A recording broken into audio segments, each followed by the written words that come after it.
జోహార్ కల్పమర వీరులకు, జోహార్ కల్పమరులకు, జై కల్పూర్, జై కల్పూర్, జై.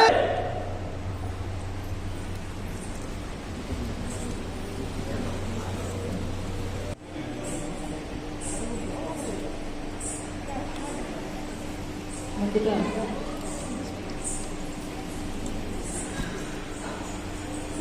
ఇక్కడ ఊరు నదిలి, పల్లె నదిలి, ఐలవాళ్ళ నదిలి,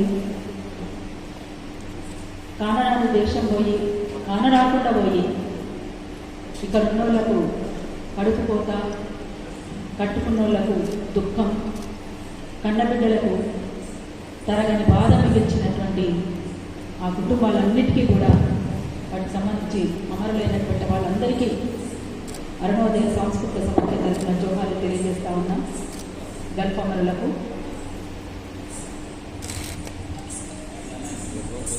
వేదిక మీద ఉన్నటువంటి పెద్దలందరికీ, దీనికి విచ్చేసినటువంటి మిత్రులందరికీ, అమరుల కుటుంబాలకు, అక్కడ నిలబడ్డలు ఇంట్లో ఇటు సైడ్ వచ్చి కూర్చోవలసిందిగా కోరుకుంటున్నాం. మీడియా మిత్రులకు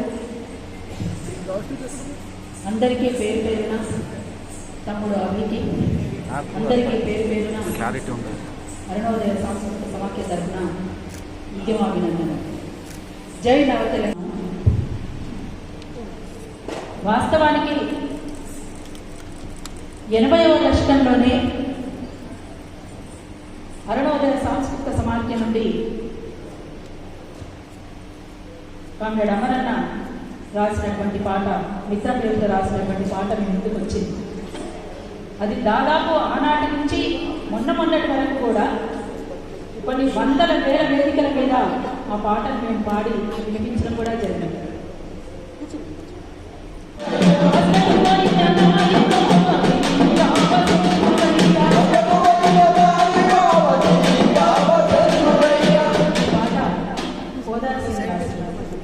అంతకంటే ముందే 1980లోనే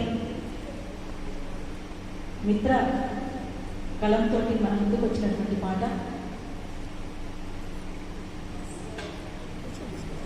ఎన్నో వేదికల మీద పాడి వినిపించడం కూడా జరిగింది. ఆనాడు ఉన్నటువంటి పరిస్థితుల్లో ఇక్కడి నుంచి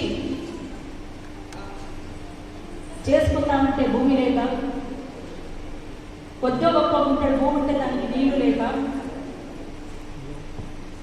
ఇక్కడ ఉన్నటువంటి దొరలు పెడుతున్నటువంటి బాధలను ఏగలేక, అనేక కష్ట నష్టాలు కోర్చి ఏం చేయాలో పాడుకోక, ఆనాడు ఒక మాట కూడా ఉండేది, బొంబాయి బొగ్గుబాయి దుబాయి అని. ఇక్కడ బొగ్గు బావుల రూపంలో భూములన్నీ తరిగిపోయి మనకు దుమ్ము మాత్రం మిగులుతున్నది. బొంబాయి పోదామంటే ఆఖరికి అక్కడ ఉన్నటువంటి కంపెనీలన్నీ కూడా ఇప్పుడు మూతపడిపోతుంది. ఆ తర్వాత దుబాయ్ దాకా పోయినటువంటి బతుకులు ఆఖరికి కొన్ని పరసారి చూపు కూడా నడుచుకోలేనటువంటి పరిస్థితుల్లో ఉంది. ఒకే కాటన కట్టి ఇవాళ ఎన్ఆర్ఐ పాలసీ అని మనం మాట్లాడాల్సినటువంటి అవసరం లేదు. ఎందుకంటే ఎన్ఆర్ఐ పాలసీ అంటే అన్ని దేశాలకు కలిపి వస్తుంది, కానీ గల్ఫ్ దేశాలకు సంబంధించినటువంటి బాధలు అవి వేరు. ఇవి చెప్పుకున్నా ఒడవని దుఃఖం అంతా ఉన్నటువంటి బాధలు ఇవన్నీ. ఈ బాధలకు అమెరికాలోనూ, ఆస్ట్రేలియాలోనూ, సింగపూర్లోనూ ఉన్నటువంటి పనులు చేస్తున్నటువంటి వైట్ కాలర్ వాళ్లకు చాలా తేడా ఉంటుంది. ఇది బ్లూ కాలర్ అయితే అది వైట్ కాలర్.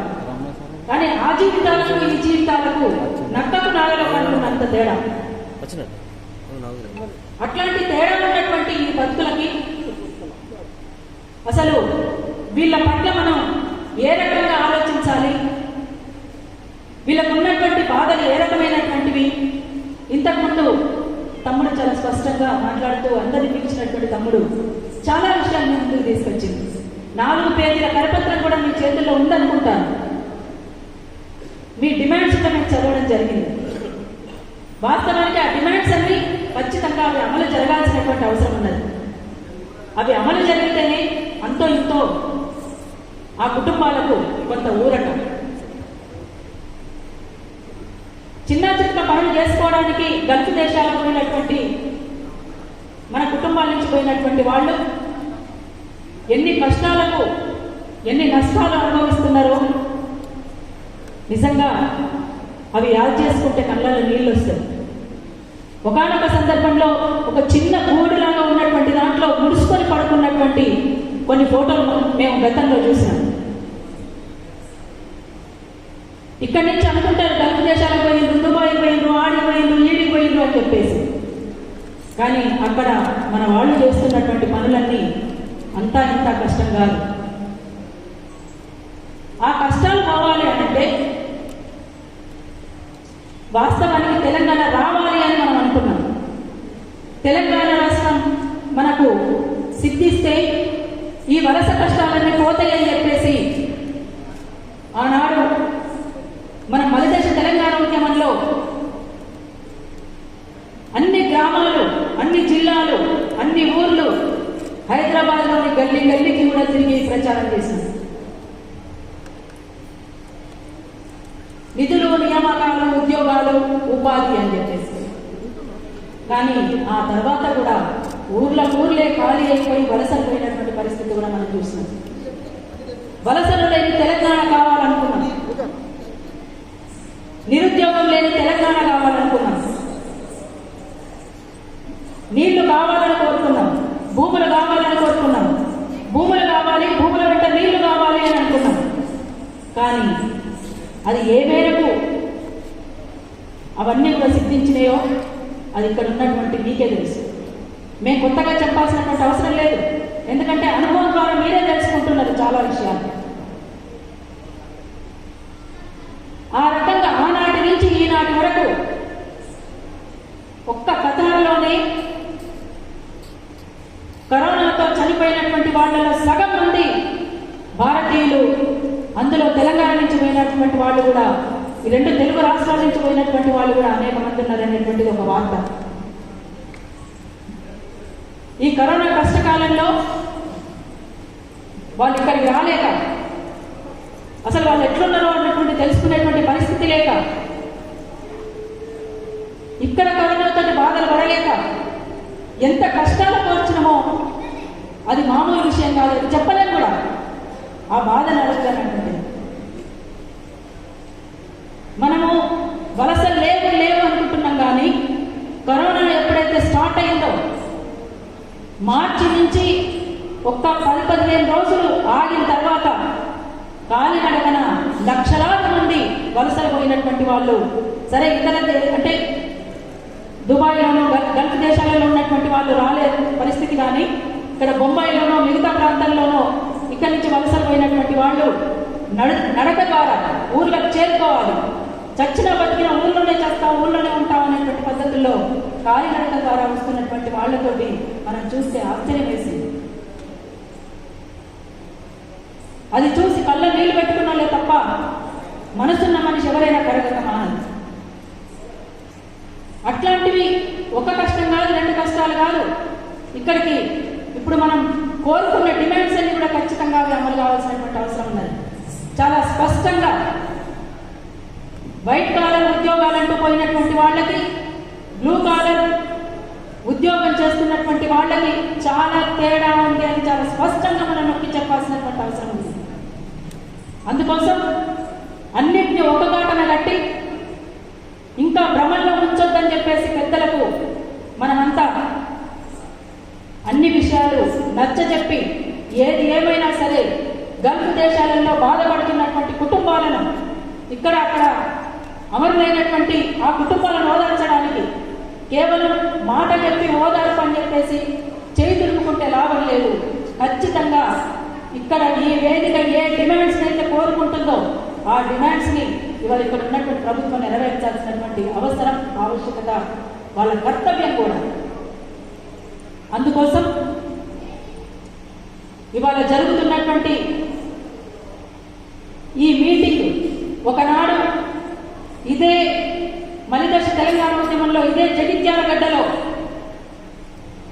ఉధృత రూపంలో కొనసాగుతున్నటువంటి సందర్భంలో ప్రజాప్రతినిధుల కింద ప్రజా ఉద్యమాలలో పనిచేస్తున్న వాళ్ళంతా కూడా పెద్ద డయాస్ మీద ఉన్న పరిస్థితి బహుశా ఇక్కడ చాలా మందికి తెలుసు అనుకుంటాను. మరొకసారి జగిత్యాల జైత్రయాత్ర లాగా కదిలే పరిస్థితి ఈ మీటింగ్ నుంచే పునాది పడాలని చెప్పేసి కూడా నేను మనస్ఫూర్తిగా కోరుకుంటున్నాను. మరో పోరాటానికి సిద్ధం కావాలి. అనేక సమస్యలు ఉన్నాయి. ఇప్పుడు అక్కడ బాధపడుతున్నటువంటి వాళ్ళను క్షేమంగా తీసుకురావాల్సినటువంటి బాధ్యత ఇక్కడ ప్రభుత్వం తీసుకోవాలి. వచ్చిన తర్వాత వాళ్ళకు ఉపాధి కల్పించాలి, భూమిని కేటాయించాలి, ఆ భూములకు నీళ్లు ఇవ్వాలి, అన్ని రకాలుగా ఇంటికి ఒక ఉద్యోగం ఇవ్వాలి ఆ కుటుంబాలకు. ఇంకా మిగతా డిమాండ్స్ అయితే ఎట్లాగో వాళ్ళు మీ ముందు వచ్చారు. నేను మళ్ళీ వాటిని రిపీట్ చేయాల్సినటువంటి అవసరం లేదు, ఎందుకంటే చాలా మంది ఉన్నారు ఇక్కడ మాట్లాడాల్సినటువంటి వాళ్ళు. అందుకోసం మిత్రులారా, ఇవాళ మేము ప్రజా సాంస్కృతిక కార్యకర్తలుగా ప్రజల కోసం పాటుపడే ప్రజా సాంస్కృతిక కళాకారులంగా మేము కోరుకుంటున్నది ఒకటే, ప్రజలకు న్యాయం జరగాలని. మలిదశ తెలంగాణ ఉద్యమం ఏ ఆకాంక్షల కోసమైతే ప్రారంభమైందో ఆ ఆకాంక్షలన్నీ కూడా నెరవేరాలని. అట్లనే విదేశీ మార్గదర్శనం అంతా కూడా అటు సెంట్రల్కి ఇటు స్టేట్కి ఎంత వస్తుందనేటువంటి శ్వేతపత్రం ఖచ్చితంగా విడుదల చేయాల్సినటువంటి అవసరం కూడా ఉన్నది. అది ఏమీ తెలియకుండా, ఏ విషయాలు చెప్పకుండా మేము ఉన్నాం కదా, మేము చూసుకుంటాం కదా అని మీరు మాటలు చెప్తే ఇంకా ఆ భ్రమలకు దయచేసి ఎవరు కూడా లోను కావద్దని, అట్లాంటి భ్రమలు కూడా ఎవరు కూడా కల్పించొద్దని అందరికీ కూడా విజ్ఞప్తి చేస్తా ఉన్నాం. ఇంకెంతకాలం ఈ గల్ఫ్ బాధలు తప్పవు, ఏ బాధలు తప్పవు. జీవితకాలం అంతా అటు ప్రజా ఉద్యమాలలోనూ పోరాటాలు, ఇక్కడ గల్ఫ్ దేశాలకు పై వచ్చిన వాళ్ళు కూడా పోరాటాలు, ఎక్కడున్నా పోరాటమే, బతుకంతా పోరాటమే. అందుకనే ఈ పోరాటాలలో ఖచ్చితంగా విజయాన్ని చూడాలి, ఆ విజయంలో మీ సంతోషాన్ని చూసుకోవాలని మేము మనస్ఫూర్తిగా ఆకాంక్షిస్తా ఉన్నాం. అందుకోసమే మీ పక్షాన నిలబడి ఎల్లవేళలా కొట్లాడడానికి అరుణోదయ సాంస్కృతిక సమాఖ్యగా మేమంతా మీ వెంట ఉంటామని గుగ్గిల రవి అడగగానే మీకోసం మేమంతా ఇక్కడికి రావడం జరిగింది. వాస్తవంగా చాలా కార్యక్రమాలు ఉన్నాయి అక్కడ మాకు, వాటన్నింటినీ వదులుకొని ఇక్కడ మీకోసం మాత్రమే మేము మీ సమస్యల కోసం కొట్లాడడానికి కూడా మీ వెంట ఉండడానికి, మీకు న్యాయం జరిగేంత వరకు తప్పనిసరిగా మీ వెంట ఉంటామని తెలియజేయడానికి జగిత్యాల బిడ్డ మీకు మరోసారి రావడం జరిగింది. అవి ఈవెంట్స్ మిత్రులు లాస్ట్ టైం వీళ్ళు బతుకమ్మ సందర్భంగా పిలిచినప్పుడు వచ్చినాం, మళ్ళీ ఆ తర్వాత ఈ రోజే మళ్ళీ మీ దగ్గరికి రావడం అనేటువంటిది జగిత్యాల.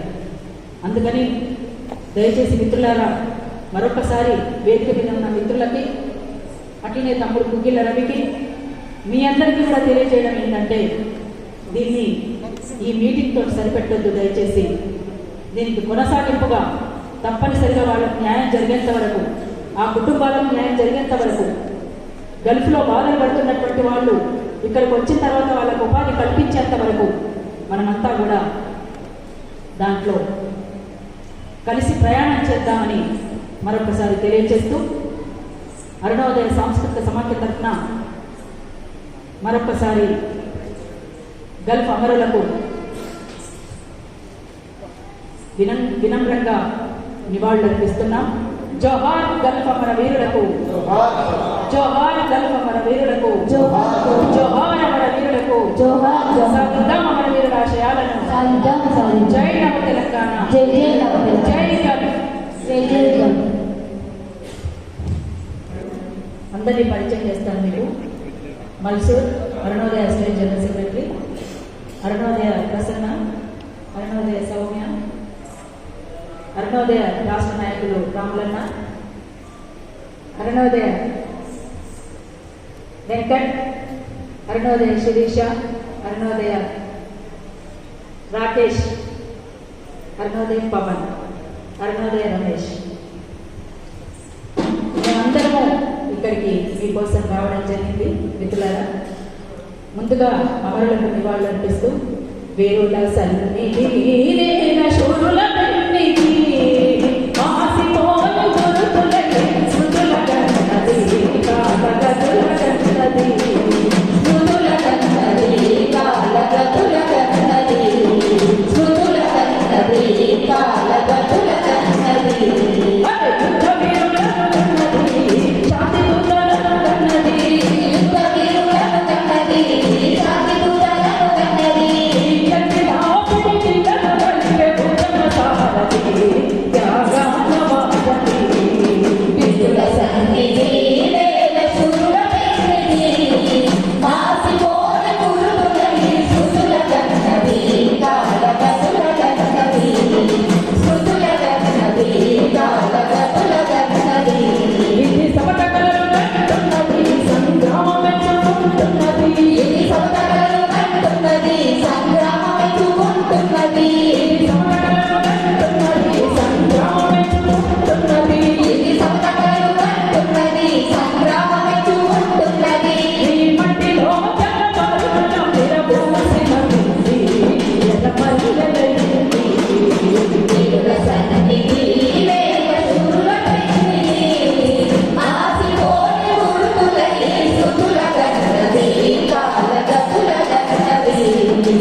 జోహార్ మన వీరులకు జోహార్ జోహార్ మన వీరులకు జోహార్ జోహార్ మన వీరుల ఆశయాలకు ఇప్పుడు గల్ఫ్ కార్మికుల ఆయిల్ పంటలక్కడ జమట చిందుడెక్కడ ఆయిల్ పంటలక్కడ జమట చిందుడెక్కడ దానంతో ముడెక్కడ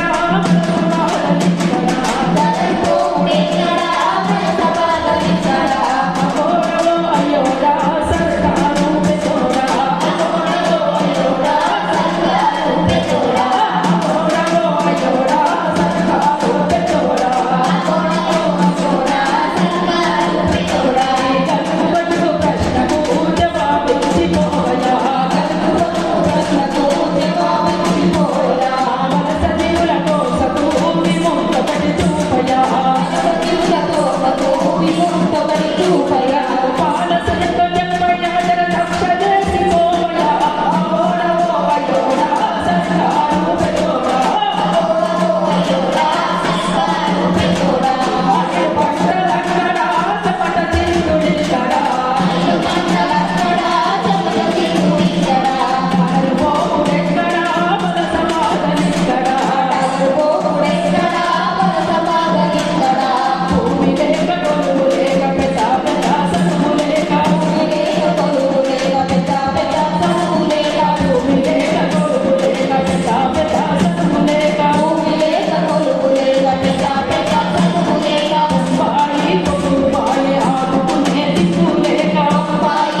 రాసి పంపించేందు ఆ పాట పాడి నడిపిస్తాము. అరుణోదయ కళాకారులు మీకోసం చాలా పాటలు పాడడానికి కూడా సిద్ధంగా ఉన్నారు.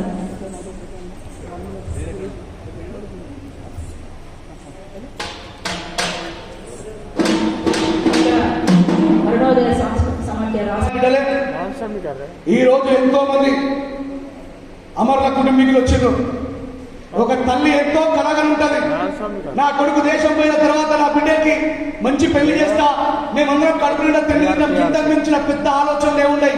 ఓ 10 ఎకరాల భూమి కొనుక్కుంటా వాడు సంపాదించింది 15,000 20,000, అంతకుమించి ఏం చేయలేరు. మా పిల్లకి మంచి పెళ్లి చేస్తాం, ఈ ఉన్నాయి కొంత మరమ్మతులు చేసుకొని మంచిగా రంగులు వేసుకుంటాం.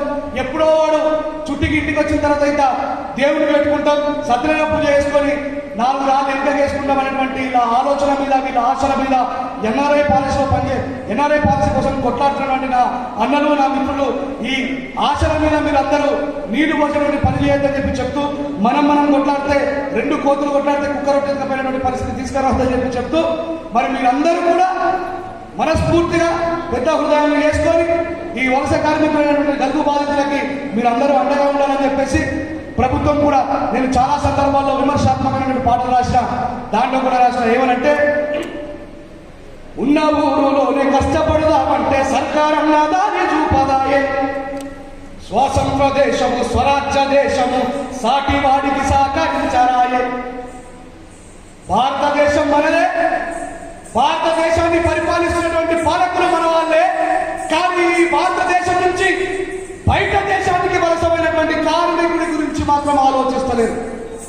దేశం మనదే, మన పరిపాలన వచ్చిన తర్వాత మన జీవితాలు మారుతాయన్నటువంటి ఆలోచనకు వ్యతిరేకంగా పనిచేసే ఏ ప్రభుత్వమైనా సరే ప్రజలు ఖచ్చితంగా బుద్ధి చెప్పి భూస్థాపితం చేస్తారనే విషయాన్ని నేను జ్ఞాపకం చేస్తా ఉన్నాను.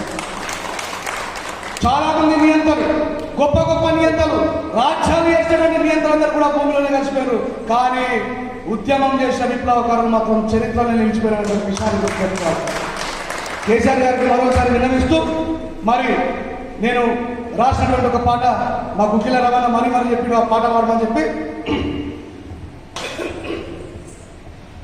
భారతదేశపు యువత బ్రతుకు ఎడారి పాలు అవుతుంది, పరాయి దేశము కష్టములో ప్రతిదినము కరిగిపోతుంది, వందే మాతరమన్న మాట వలస వెళ్ళిపోతుంది, సత్య శ్యామలమన్న పాట సమాధి చేయబడుతుంది. భారతదేశంలో ఉన్న యువత ఏం చేయలేనటువంటి పరిస్థితిలోకి దిగజార్చినటువంటి ఈ పాలకులను నిలదీసి అక్కడ చనిపోయిన వ్యక్తులకు రాయితీనిచ్చి, నేను గల్ఫ్లో పనిచేసినటువంటి వ్యక్తిగా వీళ్ళందరూ కూడా గల్ఫ్లో పనిచేసిన అక్కడ ఉన్నటువంటి చట్టాలు ఎప్పుడు కూడా మనకు పూర్తిగా మద్దతిస్తూనే ఉంటాయి. తప్పంతా మన దగ్గరే ఉంటుంది. ప్రభుత్వం నుంచి మన హక్కులను ఖచ్చితంగా లాక్కొని, నేను ఒక ఉద్యమకారుడిగా, బాబాసాహెబ్ అంబేద్కర్ గారి వారసుడిగా, నేను కూడా ఒక గల్ఫ్ కార్మికుడిగా 5 దేశాలలో జాబ్ చేసినటువంటి వ్యక్తిగా, మీ అన్నగా, మీ తమ్ముడిగా, మీ బిడ్డగా నేను కూడా ముందుండి మీతో పాటు ఎంత దూరమైనా సరే కొట్లాడకు సిద్ధంగా ఉన్నానని చెప్తూ, నా గొంతుని, నా ఆలోచనని ఖచ్చితంగా ఈ పేద వర్గాలైనటువంటి ప్రజలందరి యొక్క అభ్యున్నతి కోసమే చివరి వరకు పోరాడతానని చెప్పి తెలియజేస్తూ, ఇంత మంచి అవకాశం కల్పించిన గుగ్గిల రమణ కుమార్ మిత్రులందరికీ కూడా నేను హృదయపూర్వకంగా అభినందనలు తెలియజేస్తూ, ఆ కొటేషన్ చాలా అద్భుతమైంది. మరణించిన వారిని స్మరించుకుందాం, బ్రతికి ఉన్న వారి కోసం పోరాడదాం, బ్రతికున్నటువంటి వారి కోసం ఖచ్చితంగా పోరాడాల్సినటువంటి నైతిక బాధ్యత ఒక భారతీయుడిగా, ఒక కులంగానో ఒక మతంగానో చెప్తాను, ఒక భారతీయుడిగా భారత దేశ ప్రజలను, పౌరులను కాపాడుకోవాల్సినటువంటి బాధ్యత తోటి భారతీయులుగా మనది. కాబట్టి నేను ఎప్పుడు మీతో కలిసి పనిచేయడానికి సిద్ధంగా ఉందని చెప్పి ఈ విషయాన్ని మీతో పాటు షేర్ చేసుకోవడానికి నేను గర్విస్తూ, థ్యాంక్ యూ వెరీ మచ్. ఈ కార్యక్రమాలు ముందు కొనసాగి కేసీఆర్ గారు ఖచ్చితంగా సాఫ్ చెప్పినట్టు వచ్చే బడ్జెట్లో గల్ఫ్ బోర్డు స్పెషల్గా గల్ఫ్ బాధితుల కోసమే గల్ఫ్ బోర్డు ఏర్పాటు చేసి వాళ్ళ యొక్క స్థితిగతిని మార్చే విధంగా తెలంగాణ ప్రభుత్వం మరి కృషి చేయాలని మనస్ఫూర్తిగా కోరుకుంటూ, థ్యాంక్ యూ వెరీ మచ్. జై భీమ్. మీరు వెళ్ళినట్లయితే అక్కడ మన మొత్తం వివరాలు రాస్తారు, మీ వినతి పత్రాన్ని వాళ్ళే నింపుతారు మా వాళ్ళు అని తెలియజేస్తున్నాను. మీరు రాసిన వినతి పత్రంలో కూడా ఉంటుంది, ఇందాక మందా బెంబెడ్డి సార్ చెప్పాడు, ఏంటి మీరు ఎన్నికల్లో ఇచ్చిన హామీ ప్రకారం నాకు రావాల్సినటువంటి 5 లక్షల ఎక్స్గ్రేషియా ఇప్పించవలసిందిగా ముఖ్యమంత్రిని కోరుతున్నాను అని చెప్పేసి జిల్లా కలెక్టర్కు అది రాసి ఉంటుంది. మరి ఆ కుటుంబం మీద మేము ఎంతమంది కుటుంబం ఈరోజు ఆధారపడ్డాం అనేది భార్య, పిల్లలు మరియు ఆ మరణించిన ఆయన యొక్క తల్లి, తండ్రి అలా పేర్లు కూడా మీరు అలా రాస్తూ ఉన్నారు. అది గమనించవలసిందిగా కోరుతున్నాను. పట్టణంలో జరుగుతున్నటువంటి గల్ఫ్ అమరవీరులు వారి యొక్క కుటుంబాలందరినీ ఇక్కడికి పిలిపించి మన భవిష్యత్తు పోరాటానికి, ఒక మాటలో చెప్పాలంటే ఇది భవిష్యత్తు పోరాటానికి మనం ఈరోజు ఒక ప్రారంభాన్ని అనుకున్నాం. ఇందాక ఈ గల్ఫ్లో చనిపోయిన వాళ్ళు వీళ్ళెందుకు అమరవీరులు అవుతారు అనేది సాధారణ మనుషులకి, సాధారణ ప్రజలకి అర్థం కాని విషయాన్ని మంద భీమరెడ్డి అన్న చెప్పిండు. నిజంగా వాళ్ళు అమరవీరులు అవుతారు.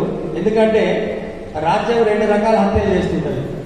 ఒకటేమో డైరెక్ట్ యుద్ధం చేసి లేదా ప్రభుత్వానికి వ్యతిరేకంగా పోరాటం చేస్తే, ఈ తెలంగాణ పల్లెల్లో ప్రతి ఊర్లో ఒక కుటుంబం 10 కుటుంబాలు ఉంటాయి. అదేవిధంగా వాళ్ళ రైతులు దాదాపు 100 మంది చనిపోయారు. అది కూడా రాజ్యం చేసిన హత్యనే.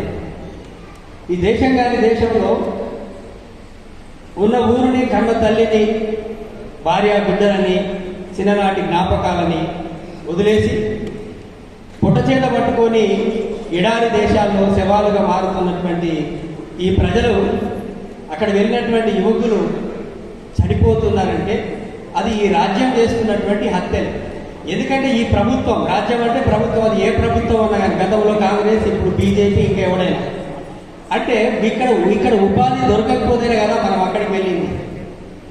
ఒక దేశంలో ఇక్కడ ఉపాధి దొరకకపోతే మనకు బాబాసాహెబ్ రాజ్యాంగంలో రాశాడు, మనము ఉండడానికి ఇల్లు, కట్టుకోవడానికి బట్ట, చదువుకోవడానికి అవకాశం, ఉపాధి అంటే ప్రభుత్వం ప్రతి వాళ్ళకి ఇంటికి ఒక ఉద్యోగం ఇవ్వకపోయినా మనకి మంచి అవకాశాన్ని స్వయం ఉపాధి కోసం బ్యాంకులు ఇవాళ చాలా మంది 5 లక్షలు ఏడికేలు ఇవ్వాలా, మనం డిమాండ్ చేసినాం. నిన్న 5 లక్షలు ఇవ్వాలి, గల్ఫ్ కార్మికులు అక్కడ చనిపోయిన వాళ్ళకి డబుల్ బెడ్రూమ్ కట్టియాలి, కేంద్ర ప్రభుత్వం 10 లక్షలు ఇవ్వాలని చెప్పేసి మనం డిమాండ్ చేస్తున్నాం. ఇన్నిగానో పైసలు ఎక్కడికి వెళ్ళి ఇస్తారని మన వాళ్ళకే ఆశ్చర్యం. ఎందుకంటే మన అన్ని పైసలు ఎప్పుడు చూడలేదు కదా, ఇవ్వగలరు. ఈ మీ కరీంనగర్లో జరిగేటువంటి కాంట్రాక్ట్ పనుల్లో ఒక 5% వాళ్ళు ఇప్పుడు ఉన్నారు కదా, ప్రతి నియోజకవర్గంలో 1 కోటి రూపాయల పని జరిగితే ఆ 1 కోటి రూపాయల పనులకి 20 లక్షల ముందే ఎమ్మెల్యే గారికి పంపించేసాడు కాంట్రాక్టర్. అట్లా ఈ మొత్తం ప్రాజెక్టుల పేరుతో జరుగుతున్నటువంటి 50,000 కోట్ల రూపాయలలో అందులో ఒక 10% కాదు, ఒక 1%, 1 లక్షల 100 రూపాయలు, 1000 రూపాయలు మన కోసం తీసేస్తే ఈ గల్ఫ్ కార్మికుల జీవితాలు బ్రహ్మాండంగా మారిపోతుంది. 10 లక్షలు కాదు, 50 లక్షలు కూడా ఇవ్వచ్చు. అయితే ఇవాళ మీరు అందరూ గుర్తుపెట్టుకోవాల్సింది, అక్కలు, చెల్లెళ్ళు, అన్నదమ్ములు అందరూ కూడా ఇవాళ చాలా మంది ఏంటంటే మనము గల్ఫ్ బోర్డు అప్పుడు కేసీఆర్ చేస్తాడు. ఎందుకంటే వాళ్ళు ఈ పార్టీ అయినా ఆ పార్టీ అయినా వీళ్ళందరూ కూడా ఒకటే జాతికి చెందినటువంటి వాళ్ళు. ఎందుకంటే మీరు అందరూ చూడండి, గతంలో తెలుగుదేశంలో ఉండి ఈ తెలంగాణలో మాట్లాడే వాళ్ళలో తీసుకుపోయి జైల్లో పెట్టిండ్రు, కాస్త గట్టిగా కొట్లాడిన వాళ్ళని చంపేసారు. ఆ తర్వాత వీళ్ళందరూ వాళ్ళ అయ్యంతా తెలుగుదేశంలో ముసలైపోతే వాళ్ళ కొడుకులందరూ టీఆర్ఎస్లో పోయారు. ఆ తెలుగుదేశంలో కాంగ్రెస్లో ఉన్న కొడుకులందరూ టీఆర్ఎస్లోకి వచ్చినప్పుడు టీఆర్ఎస్లో ఉన్న వాళ్ళందరూ మళ్ళీ బీజేపీలోకి పోతున్నారు. అంటే అదే సామాజిక వర్గాలు, అదే కులము, అదే మన్మడు, అదే తండ్రి, అదే తాత, అదే కుటుంబము మనల్ని, మన తాతల్ని, మన ముత్తాతల్ని, మన తండ్రుల్ని, ఇప్పుడు మనల్ని, తర్వాత మన బిడ్డల్ని ఒక రాజకీయ బానిసలుగా లేదా మనల్ని ఓట్లేసే కూలీలుగా మార్చినటువంటి వాళ్ళే మనల్ని పరిపాలన చేస్తారు. ఇంకా ఇందులో మాత్రం మీ ఎవరికి భ్రమలు ఉండదు. ఇవాళ తెలంగాణ, ఇవాళ నేను అడిగేది ఏంటంటే, మనం మాట్లాడారు ఇలా టీఆర్ఎస్ సంబంధించినటువంటి బోర్డు ఏర్పాటు చేయాలి. తెలంగాణ కార్మికులు గల్ఫ్ దేశాల పోయి పనిచేస్తే మీరు విమానం ఎక్కిపోతారు, గాలి మోటార్ మీద పోతే 50,000, 20,000, 15,000 మనం ఫ్లైట్ టికెట్ కొంటున్నాం. అందులోకి వెళ్ళి ఒక 100 రూపాయలు గవర్నమెంట్కి పోతే 70 రూపాయలు కేంద్ర ప్రభుత్వానికి పోతుంది, 30 రూపాయలు తెలంగాణ ప్రభుత్వానికి వస్తుంది. అందుకే గల్ఫ్ కార్మికులు 500 కోట్లు కాదు, అది పాత మాట, తెలంగాణ మనకు వస్తున్నప్పుడు మాట. అప్పుడు పప్పు ధర ఎంత, అప్పుడు ఉప్పు ధర ఎంత, అప్పుడు విమాన టికెట్ ఎంత, అప్పుడు మన పిల్లల స్కూల్ ఫీజు ఎంత. ఇప్పుడు మనం ఏమంటామంటే తెలంగాణ ప్రభుత్వం 10,000 కోట్లతో ఏర్పాటు చేయాలి బోర్డు. నేను చెప్పినా కదా, ఒక్క నిజామాబాద్, ఒక్క కరీంనగర్ జిల్లాలో ఒక ప్రాజెక్టులకు సంబంధించిన ఒక 10% తీసేస్తే మనకు సరిపోయే డబ్బులు వస్తాయి. ఎందుకంటే వాళ్ళు అక్కడికి వెళ్ళి ఇవ్వాల్సిన అవసరం లేదు. వాళ్ళు చేసే అవినీతి డబ్బులకి వెళ్ళి కొంచెం అవినీతి చేయకపోతే మన ప్రజలందరూ బతుకుతారు. కాబట్టి ఇవాళ బీజేపీ సర్కార్ మీద బాధ్యత ఉంది, కేసీఆర్ సర్కార్ మీద బాధ్యత ఉంది. ఎందుకంటే మనం గల్ఫ్ బోర్డు వస్తుంది, మన పిల్లలు ఇవాళ మాట్లాడండి, అక్క పాడింది, తమ్ముడు పాడిండు, ఇవన్నీ విషయాలకు పోకుండా మన గల్ఫ్ బతుకులు అన్నారు, బావి అన్నారు, ముంబై అన్నారు, రకరకాలు చెప్పారు. 10వ తరగతి చదివితే మనకు ఉద్యోగం వస్తుంది, మొత్తం మన ఉద్యోగాలన్నీ ఆంధ్రలో తీసుకుపోతారని అబద్ధాలు చెప్పింది. సరే మనం కూడా నమ్మినాం. కానీ వాళ్ళు ఏం చేశారు, ఈ మొత్తం నిజామాబాద్, తెలంగాణ, హైదరాబాద్ చుట్టూ ఈ కరీంనగర్, గోదావరి కానీ మొత్తం ఈ వరంగల్, ఖమ్మం దాకా చేసే పెద్ద పెద్ద రోడ్లన్నీ కూడా మన తెలంగాణ కాంట్రాక్టర్ ఒక్కడు ఉన్నాడు. మొత్తం ఆ రాయలసీమ, విజయవాడ, విశాఖపట్నం, నెల్లూరుకు సంబంధించిన కాంట్రాక్టర్ ఉంటుంది. కాబట్టి ఇవాళ వీడొచ్చినా వాడొచ్చినా మనకు వచ్చిన కష్టాలు అదే. అందుకే మనం అధికారంలోకి రాకుండా, బాబాసాహెబ్ చెప్పినట్టు మనం అధికారంలోకి రాకుండా, అంటే మన నుంచి మన సమయాలు గల్ఫ్ కార్మికుల కుటుంబాలకి వెళ్ళి జగిత్యాల పోయి ఎమ్మెల్యే వచ్చిండు అనుకోండి, ఆ ఎమ్మెల్యే 100% న్యాయం చేయకపోయినా కనీసం గల్ఫుల కోసం అక్కడ కొట్లాడుతారు. ఇవాళ బాబాసాహెబ్ అంబేద్కర్ అయితే రిజర్వేషన్లు తెచ్చిండు, ఎస్సీలు, ఎస్టీలు వాళ్ళు కొద్ది గొప్ప కొట్లాడుతున్నారు. ఇవాళ దళితుల కోసం ఏమైనా కొద్ది ఒక 10% మొత్తం చేయండి, వాళ్ళు చాలా మంది బానిసలు ఎక్కడ, కానీ కొద్దిగానే జరుగుతుంది. ఇవాళ బీసీలు ఉన్నారు 60%, వాళ్ళ గురించి ఎవరు పట్టించుకుంటూ లేడు. ఎందుకంటే ఆ బీసీలందరూ కూడా అక్కడ ఆ పటేళ్ళకి బానిసలు ఉన్నారు. ఎందుకంటే గల్ఫ్కు సంబంధించిన ఇష్యూ మనకు ఈ అధికార పార్టీలు అధికారం తప్ప ప్రభుత్వం చేస్తే తప్ప అయ్యేది కాదు. అందుకే మనకు వాళ్ళందరం ఏంటంటే ఈ రోజు మాట్లాడుకోవాలి, ఇది రేపు ఇది అయిపోయిన తర్వాత ఫిబ్రవరి 1st వీక్లో నిజామాబాద్లో కూడా మనము ఈ ప్రోగ్రామ్ చేస్తున్నాం. అట్లాగే ఆదిలాబాద్లో చేస్తాం, అంతా మెదక్లో కూడా చేస్తాం, అన్ని జిల్లాలో చేస్తాం. ఫస్ట్ ఈ కుటుంబాలు, ఎందుకంటే అది తెలంగాణ సమాజం చూడాలి. ఎందుకంటే తెలంగాణ వస్తే మళ్ళీ కొట్లాడ ఉండదు అనుకున్నాం, ధర్నాలు ఉన్నాయి అనుకున్నాం, అసలు మనకి ఏం కష్టాలు ఉన్నాయి అనుకున్నాం. కానీ ఆ రోజు ఎంత దుర్మార్గం జరిగిందో, వీళ్ళు డైరెక్ట్ మనల్ని తీసుకుపోయి జైళ్ళలో పెట్టట్లేదు, మనల్ని కొట్టట్లేదు, కానీ మనకున్నటువంటి ఆర్థిక శక్తిని అంతా చంపేస్తున్నారు. మన పిల్లలకు ఉద్యోగాలు ఇవ్వట్లేదు, మన పనిచేద్దామంటే కొనుగోలు శక్తి పెంచట్లేదు, మనల్ని కొట్లాడడానికి కూడా అవకాశం లేకుండా బయటికి రాకుండా చేస్తున్నారు. కాబట్టి ఇది చాలా దుర్మార్గం, కుట్రపూరితమైనటువంటి ఒక సిద్ధాంతాన్ని వాళ్ళు అమలు చేస్తున్నారు. అందుకే మనం వీళ్ళ గల్ఫ్ 30 లక్షల మంది, ఈ 30 లక్షలు ఇంటూ 4 అయితే 1,20,60,1,20,1,20,20 మందికి సంబంధించినటువంటి ఈ గల్ఫ్ కష్టాలు. ఈ గల్ఫ్ కష్టాలు తీరాలంటే ఇవాళ మనం పెట్టాలి. ఇవాళ ఇక్కడ గల్ఫ్ బోర్డు ఏర్పాటు చేయాలి. గల్ఫ్ బోర్డు ఏర్పాటు చేస్తే ఈ గల్ఫ్ సంక్షేమం, ఇవాళ గల్ఫ్ కుటుంబాలకు పోయే వాళ్ళు నిజంగా కూడా అక్కడ అనారోగ్యం పాలై తిరిగి వస్తే వాళ్ళకు 50% సబ్సిడీతో వాళ్ళకి స్వయం ఉపాధి కల్పించాలి. అదేవిధంగా ఇవాళ గల్ఫ్లో చనిపోయే వాళ్ళు ఒక అనాథలుగా, ఇవాళ అదే అమెరికాలో, ఇంగ్లాండ్లో, ఇతర దేశాల్లో చనిపోతే బ్రహ్మాండంగా ముఖ్యమంత్రి, మంత్రి, కేంద్ర మంత్రి పోయి వాళ్ళకు జాతీయ జెండా కప్పి తీసుకొస్తున్నారు విమానాలలో. కానీ గల్ఫ్లో చచ్చిపోయే వాళ్ళకి హీనమైనటువంటి ఆ రోడ్డు పక్క కుక్కర్ పడేస్తే ఎట్లయితే ఉంటుందో మన బతుకులు అట్లుండే. ఎందుకంటే ఈ ఓట్లు వేసేది మనం నుండికి తెలంగాణ సమాజంలో 93% ఉన్న ఎస్సీ, ఎస్టీ, బీసీ మైనార్టీలు. ఈ ప్రభుత్వానికి వచ్చే ఆదాయంలో 100 రూపాయలు ప్రభుత్వానికి ఆదాయం వస్తే 93 రూపాయలు మనం కడుతున్నాం. ఈ కలెక్టర్ అని, ఎంపీలని, ఎమ్మెల్యేని, ముఖ్యమంత్రికి ఇచ్చే జీతం అంతా 93 రూపాయలు మనే పోతే ఈ దోపిడీ చేసేటువంటి కుటుంబాలు, కులాలకు సంబంధించిన వాళ్ళు 7 రూపాయలు సంపాదించి 7 రూపాయల ప్రభుత్వానికి పన్ను కడుతున్నారు. అది కూడా అంత దొంగ పన్ను కట్టట్లేదు. కాబట్టి అందుకే మన అన్న చెప్పినట్టు, భీమిరెడ్డి అన్న చెప్పినట్టు ఖచ్చితంగా ఈ సర్కార్ మనకు 5 లక్షలు బాకీ ఉంది. అదే కాదు, ఇవాళ ఎంత దుర్మార్గం చేశాడు ఈ కేసీఆర్, మోసం చేశాడు, మోడీ ద్రోహం చేశాడు. ఏం చేశాడు ఆయన? ఎవడైనా దేశంలో ప్రజలు, మన దేశంలోకి సంపద రావాలా, మన ప్రజలకి మంచిగా ఆర్థిక శక్తి పెరగాలి, మనకి కూలీ రేట్లు రావాలి, మన వాళ్ళ జీతాలు పెరుగుతాయి, ఈ దేశంలో వచ్చి వాళ్ళు రకరకాల కొనుగోలు శక్తి పెరుగుతుంది, మన కార్మికులు తయారు చేసే ఉత్పత్తులు, రైతులు పండించే పంటలు మరి ప్రజలు కడుపు నిండా తింటే మరి ప్రజలు దేశంలో అభివృద్ధి చెందుతుంది. కానీ మనకు ఏం చేశాడు ఈయన మోడీ సర్కార్ ఏం చేసింది? ఇవాళ ఈ తెలంగాణ ప్రాంతంలో గెలిచిన ఇక్కడ కరీంనగర్లో ఉన్నటువంటి సంజయ్, నిజామాబాద్లో ఉన్నటువంటి మరి మన ధర్మపురి అరవింద్, అదేవిధంగా ఆదిలాబాద్ ఎంపీ ఇవాళ స్వయం బాబురావు బాధ్యత చెప్పాలా, లేకపోతే మీరు రాజీనామా చేయాలా, లేకపోతే రేపు రాబోయే రోజుల్లో మీ ఇంట్లో కూడా వచ్చి గల్ఫ్ కార్యక్రమం కూర్చుంటారు. ఎందుకంటే మీరు లెటర్ రాయండి, మీ ప్రభుత్వం సరే కేసీఆర్తో ఎట్లా కొట్లాడుతున్నాం, మేము కొట్లాడతాం, మీరు కొట్లాడతారు, కానీ మీ సంగతి ఏంటి చెప్పండి. మీరు ఇవాళ 30% నుండి 50% మా గల్ఫ్ కార్మికుల బిడ్డలు మీరేదో ఉద్ధరిస్తారనుకుంటే మీరు చేయకపోతే ఉన్న జీతాన్ని తగ్గించే హక్కు నీకు ఎవడిచ్చింది? ఇవాళ కరోనా సమయంలో ఇవాళ 10 కోట్ల మంది రోడ్ల మీద చచ్చిపోయారు. ఇవాళ మన బహుజన తల్లులు రోడ్ల మీద ప్రసవించేటువంటి పరిస్థితి, చిన్నారి బిడ్డలు నడుస్తూ చనిపోయినటువంటి పరిస్థితి కనిపించింది. 10 కోట్ల మందికి మరి ఆయన రూపాయి కూడా ఖర్చు ఖర్చు పెట్టలేదు. మరి ఇవాళ మనం పోయి బతుకుతున్నాం. ఈ దేశంలో ఇవ్వట్లేదు. ఈ దేశం సిగ్గుపడాలి, ఈ దేశం నాయకులు సిగ్గుపడాలి. దేశం కాదు, ఈ దేశాన్ని పాలించేవాడు సిగ్గుపడాలి. ఎందుకంటే ఇవాళ ఈ తెలంగాణ నుంచి 30 లక్షల మంది, భారతదేశంలో మొత్తం కలిసే 90 లక్షలు అంటే కోటి మందికి ఇవాళ నీ సర్క్యులర్ ద్వారా ఇవాళ వేతనాలు కోల్పోయారు. ఎట్లా కోల్పోయారు? ఇవాళ మనకి 17 నుంచి 34,000 రూపాయల వేతనాలు వచ్చేది ఇవాళ బీజేపీ సర్కార్. నేను పదే చెప్తున్నా, మీ మందికి చాలా మందికి మనలకు బీజేపీ మోడీ అంటే ఎందుకు భ్రమలో బతుకుతున్నాం, కానీ వాళ్ళు మనల్ని అటు చూపించి మొత్తం మన పూర్వీకులన్నీ గుంజేస్తున్నారు. కాబట్టి ఇవాళ 17 నుంచి 34,000 రూపాయలు రావాల్సినటువంటి వేతనాల్ని ఇవాళ స్లాబ్ సిస్టమ్ చేశారు. 15,000 కంటే ఎక్కువ మా వాళ్ళకి ఇవ్వద్దు అని గల్ఫ్ దేశాలకి సర్క్యులర్ రాశారు. వాస్తవానికి ఇది ఎవరికి గుర్తులేదు. అందుకే అందరినీ అంతర్జాతీయ విశ్లేషకులు అంటున్నాం. ఈ ఉద్యమానికి చాలా మేధోపరమైనటువంటి మనకు సంపద భీమరెడ్డి అన్న. ఆ అన్న మొత్తం వెతికి తప్ప అది కూడా తను చెప్పలేదు, టైం లేక. ఒక 2-3 నిమిషాలు మాట్లాడతాం, మీరు ఓపిక పట్టండి. ఇంకోటి ఏంటంటే ఆయన సర్క్యులర్ తీసే తప్ప ఈ సమాజానికి తెలియకపోయింది. అంటే ఇది ద్రోహం కాదా?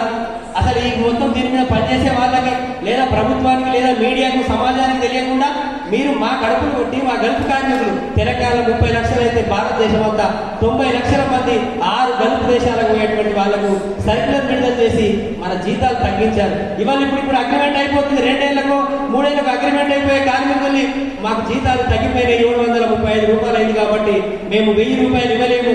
ఇంకా స్కిల్స్, అన్స్కిల్డ్, సెమీ స్కిల్డ్ ఉన్నటువంటి కార్మికులందరినీ కలిపి ఒకే ఘాటును కట్టేశారు. కాబట్టి ఇప్పుడు మన కుటుంబాలన్నీ కూడా రోడ్డు పడేటువంటి పరిస్థితి వచ్చింది. అందుకే ఇవాళ కేసీఆర్ సర్కారే కాదు, ఇది రాజకీయ నిర్ణయం తీసుకోవాలా. మళ్ళీ కేసీఆర్ కూడా మోసం చేస్తాడు. ఇలా బీసీ కార్పొరేషన్లకు చూశారు మీరు, ఎస్సీ కార్పొరేషన్, మైనార్టీకి ఇలా మొన్న అసెంబ్లీలో పోయిన ఎలక్షన్లలో ఎంబీసీలకి 1000 కోట్లు అన్నాడు, బీసీలు అందరూ కలిసి 5,000 కోట్లు అన్నాడు. వాళ్ళకి 5 రూపాయలే, వీళ్ళకి 1000 రూపాయలు లేవు. మళ్ళీ ఇప్పుడు మనల్ని మోసం చేయడానికి, ఎందుకంటే అన్ని రకాల ఒత్తిడి పెరిగింది ఆయన మీద. ఆ గల్ఫ్ కార్మికుల 30 లక్షల మంది, మరి దాదాపు 1 కోటి ఓట్లు, ఇవన్నీ ఎక్కడ దెబ్బతింటామని చెప్పేసి ఉత్తుత్త బోర్డు కూడా ఏర్పాటు చేశారు. మనం ఒప్పుకోవద్దు. ఎలక్షన్ కంటే ముందు, సంవత్సరం ముందే బోర్డు ఏర్పడాలా, డబ్బులు విడుదల చేయాలా. మన కుటుంబాలన్నిటికీ డబ్బులు వచ్చిన తర్వాత అప్పుడు ఎవరికి ఓటేయాలో అర్థం చేసుకుని అప్పుడు ఆలోచిస్తాం. కానీ మళ్ళీ బోర్డు పెట్టేసి మళ్ళీ షో చేసేసి మళ్ళీ వాళ్ళ మంత్రులు, ఎమ్మెల్యేలు ఇది చేసి అది చేసి మాత్రం మోసం చేస్తారు. మనం మోసపోవడానికి సిద్ధంగా ఉండదు. అందుకే చెప్పిండు, ఇది జగిత్యాల, ఈ జగిత్యాల జైత్ర యాత్ర ఇది మొత్తం తెలంగాణ సమాజాన్ని కాదు, భారతదేశంలో అనేక రాజకీయ మార్పులకు కారణమైంది. అందుకే ఇవాళ ఇది ఆఖరితోని తెలంగాణ ఆత్మగౌరవం, తెలంగాణ సామాజిక తెలంగాణ కోసం ఇవాళ అనేక మంది అమరులు త్యాగం చేసినటువంటి ఈ గడ్డ మీద నుంచి మళ్ళీ మనం గల్ఫ్ గోసలు, గల్ఫ్ కష్టాలు, గల్ఫ్ బాధలు, ఇదంతా గల్ఫ్ అంటేనే బహుజనుల బాధలు, శ్రామికుల బాధలు. కాబట్టి ఇవాళ మనము ఈ పోరాటం, ఇవాళ ఈ తల్లులు భర్తలు పోగొట్టుకున్న అక్కజెల్లెళ్ళు, బిడ్డలు పోగొట్టుకున్న తల్లులు, మరి తోబుట్టులు పోగొట్టుకున్న అక్కజెల్లెళ్ళు, అన్నదమ్ములు, మనమందరం కూడా ఇవాళ ఈ ఆత్మగౌరవ తెలంగాణ, ఈ ఉత్తర తెలంగాణ వేగు చుక్క ఉద్యమాలకి. కాబట్టి మనం ఖచ్చితంగా ఈ గల్ఫ్ పోరాటం, ఈ గల్ఫ్ కార్మికుల పోరాటమే రేపు ఈ తెలంగాణ, సామాజిక తెలంగాణ మార్పుకి నాంది కావాలి. మన సమాజాన్ని ఈ మొత్తం ఈ దేశానికి ఒక దిక్సూచిగా నిలబడాలని చెప్పి తెలియజేస్తూ ఈ అవకాశం ఇచ్చిన మీ అందరికీ రాష్ట్ర కార్యదర్శి మన్సూర్ గారి బృందంతో మరొక పాట పాడాల్సిందిగా కోరుతున్నాను.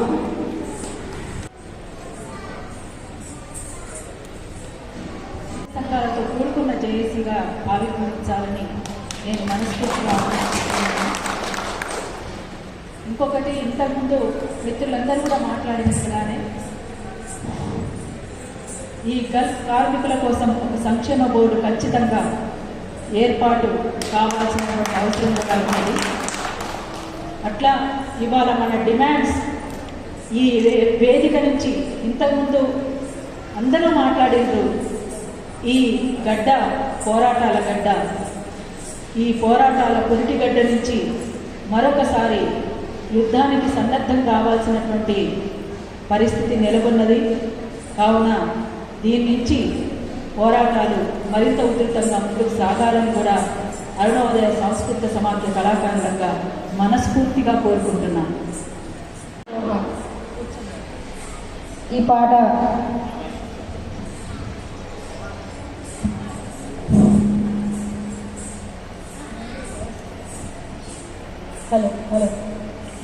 కోదారి శ్రీనన్న రాసినటువంటి పాట. 2014 సంవత్సరంలోనే అరుణోదయ తరఫున టీవీ5లో టెలికాస్ట్ చేయడం జరిగింది. ఇప్పుడు ఆ పాట మీ ముందు. మస్కటు పోయిన నాయి మావ తిరిగి రావ సెంతురయ్య, మస్కటు పోయిన నాయి మావ తిరిగి రావ సెంతురయ్య, మస్కటు పోయిన నాయి మావ తిరిగి రావ సెంతురయ్య, మస్కటు పోయిన నాయి మావ తిరిగి రావ సెంతురయ్య, ఎల్ల కొద్ది ఎదిరి చూపులా ఓ బాబో సెంతురయ్య, ఎల్ల కొద్ది ఎదిరి చూపులా ఓ బాబో సెంతురయ్య, కంటి నీళ్ళ కాపురాలు నా మామో సెంతురయ్య, కంటి నీళ్ళ కాపురాలు నా మామో సెంతురయ్య, ఎల్ల కొద్ది ఎదిరి చూపులా ఓ మామో సెంతురయ్య, ఎల్ల కొద్ది ఎదిరి చూపులా ఓ మామో సెంతురయ్య, కంటి నీళ్ళ కాపురాలు నా మామో సెంతురయ్య, కంటి నీళ్ళ కాపురాలు నా మామో సెంతురయ్య, ఓ మామో సెంతురయ్య, నా మామో సెంతురయ్య, ఓ మామో సెంతురయ్య, నా మామో సెంతురయ్య, ఓ మామో సెంతురయ్య, నా మామో సెంతురయ్య, ఓ మామో సెంతురయ్య, నా మామో సెంతురయ్య, పొట్ట గడవ పొత్తు లేక బతుకు తెరువు దిక్కు లేక, పొట్ట గడవ పొత్తు లేక బతుకు తెరువు దిక్కు లేక, పొట్ట గడవ పొత్తు లేక బతుకు తెరువు దిక్కు లేక, పొట్ట గడవ పొత్తు లేక బతుకు తెరువు దిక్కు లేక, ఎత్తెంసం ఎట్ల మాయ ఎరుగు సెలక అమ్ముడాయ, ఎత్తెంసం ఎట్ల మాయ ఎరుగు సెలక అమ్ముడాయ, ఎత్తెంసం ఎట్ల మాయ ఎరుగు సెలక అమ్ముడాయ, ఎత్తెంసం ఎట్ల మాయ ఎరుగు సెలక అమ్ముడాయ, ఊరు నిన్ను సాగనంపెనా ఓ మామో సెంతురయ్య, ఊరు నిన్ను సాగనంపెనా ఓ మామో సెంతురయ్య, కలుగు నిన్ను ఎల్లగొట్టెనా నా మామో సెంతురయ్య, కలుగు నిన్ను ఎల్లగొట్టెనా ఓ మామో సెంతురయ్య, ఊరు నిన్ను సాగనంపెనా ఓ మామో సెంతురయ్య, కలుగు నిన్ను సాగనంపెనా ఓ మామో సెంతురయ్య, కలుగు నిన్ను ఎల్లగొట్టెనా నా మామో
సెందురయ్య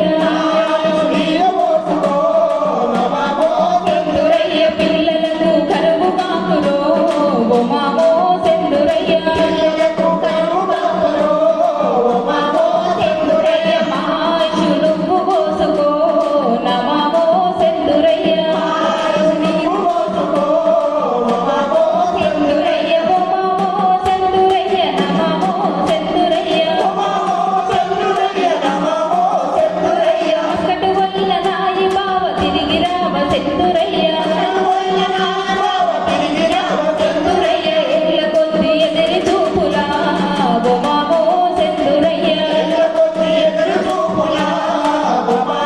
సెందురయ్య కంటి నీళ్ళ కాపురాలు రో నమామో సెందురయ్య సెందురయ్య పైసలద్దు పాడద్దు సల్లగ తిరిగొస్తే చాలు పైసలద్దు పాడద్దు సల్లగ తిరిగొస్తే చాలు వనరులున్న మన ఊరే కన్న తల్లే సాగుతుంది వనరులున్న మన ఊరే కన్న తల్లే సాగుతుంది మస్కట్ నుండి చెల్లి వస్తవా ఓ మామో సెందురయ్య మస్కట్ నుండి చెల్లి వస్తవా ఓ మామో సెందురయ్య మాతో నువ్వు కలిసి ఉండవా నమామో సెందురయ్య సెందురయ్య మాతో నువ్వు కలిసి ఉండవా నమామో సెందురయ్య మాతో నువ్వు కలిసి ఉండవా నమామో సెందురయ్య మాతో నువ్వు కలిసి ఉండవా నమామో సెందురయ్య మాతో నువ్వు కలిసి ఉండవా నమామో సెందురయ్య.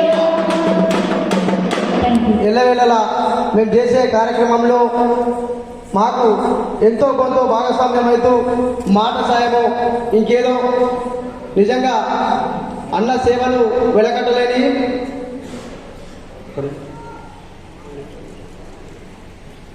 అన్న కొంచెం కాండోయ్ అన్న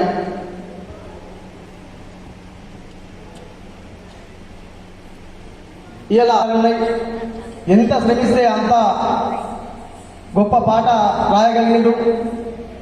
ఈ పాటను రాసిన వారికి అక్కకు అలాగే పాడినటువంటి బృందానికి కూడా గల్ఫ్ కార్మికుల తరపున శిరస్సు వంచి నమస్కరిస్తున్నాం.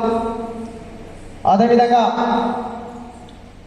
సమయం బాగా లేనందున ప్రతి ఒక్కరూ ఉద్యమ నాయకులు మీ యొక్క అభిప్రాయాన్ని ఉద్యమం పట్ల మనం ముందు ఏ విధంగా పోవాలనే విషయాల గురించి 2 నిమిషాలు మాట్లాడాలి. దయచేసి ముందుగా సీనన్న వేరే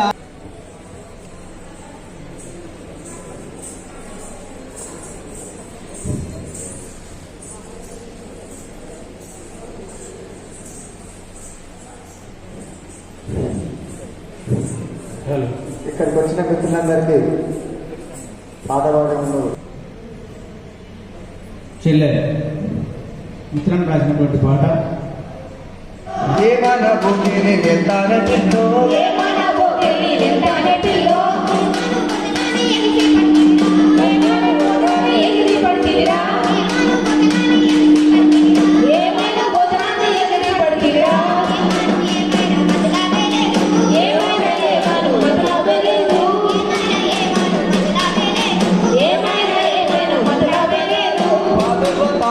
నిలుబోత పిల్లు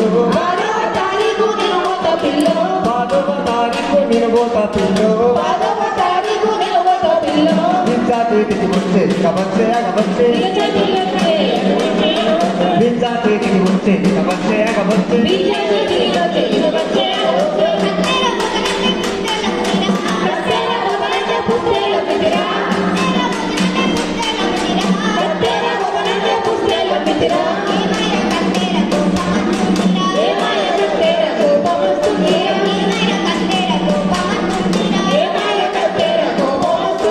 కత్తెర మా బావ కబురం తినాడే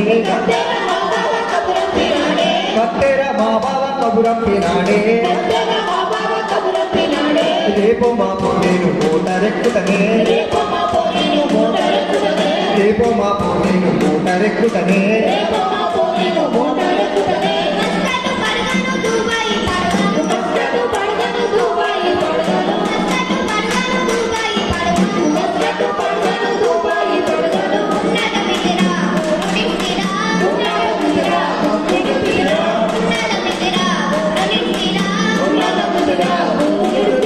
ఏ జట్టు వీరాడు కాక గోపి సట్ట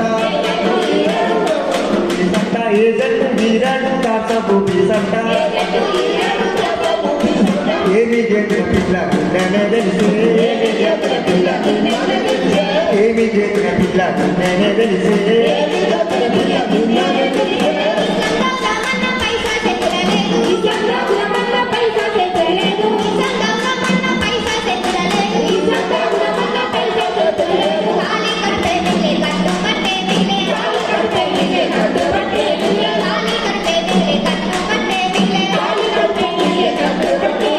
దేశాలు పోటిన ఏముందే పిల్లు దేశాలు పోటిన ఏముందే పిల్లు మోతారు తప్ప మనకేమి మిగిలేను మోతారు తప్ప మనకేమి మిగిలేను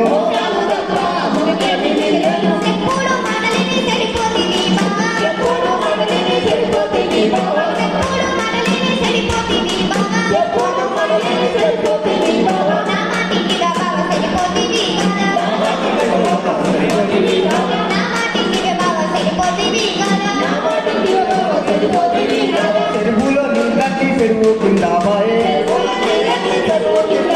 చెరువులో నీళ్ళకి పెరుగుతుందాబాయే దారిగా నారాక తండ్రి బతకాయే దారిగా నారాక తండ్రి బతకాయే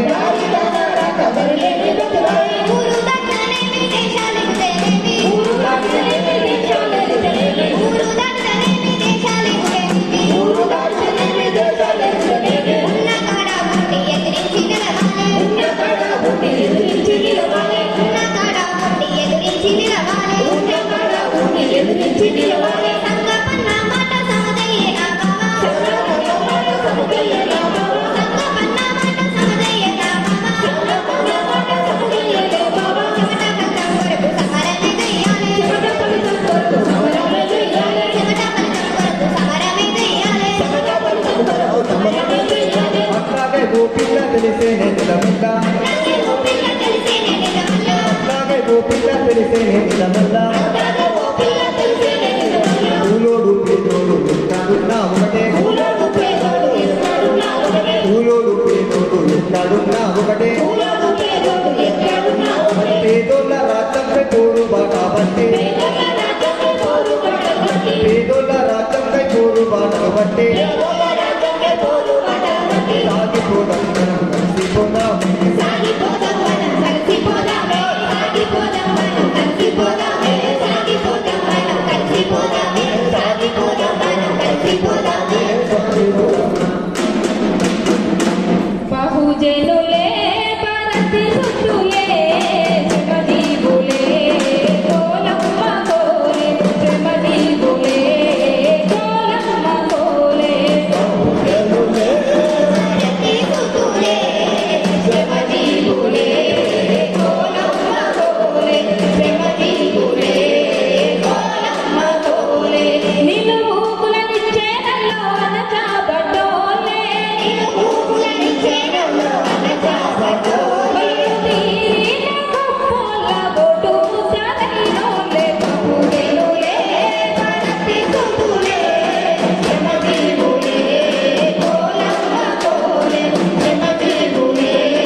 మందిని సమీకరించగలిగినాం.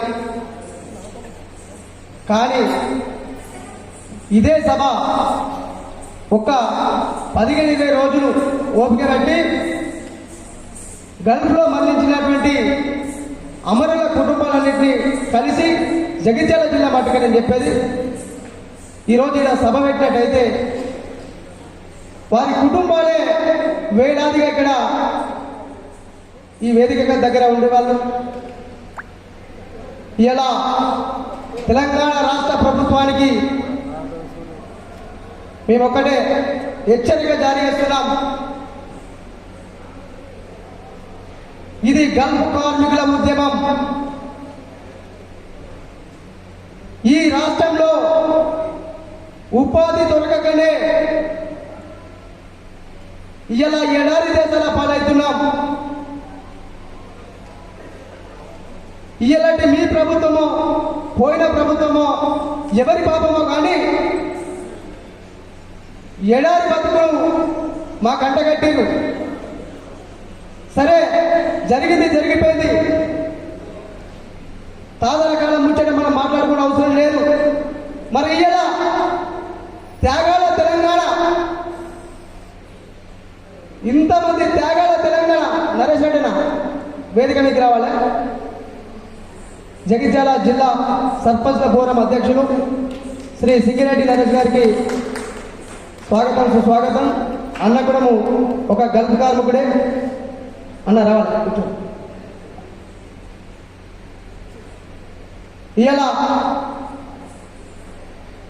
జరిగిన దాని గురించి కాకుండా జరగబోయే దాని గురించి మనం మాట్లాడుకుందాం. ఇప్పటికే గల్ఫ్ కార్మికులు ఎంతో నష్టపోయారు.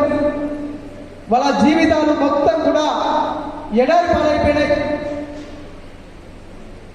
లగ్గం చేసుకున్న 2 నెలలకే ఇలా భర్త భారతదేశం పోతుండు. మీసాలు రాకముందే పెన్సిల్ బట్టి మసి పూసుకొని పాస్పోర్ట్ తీసుకునే పరిస్థితి ఏర్పడింది.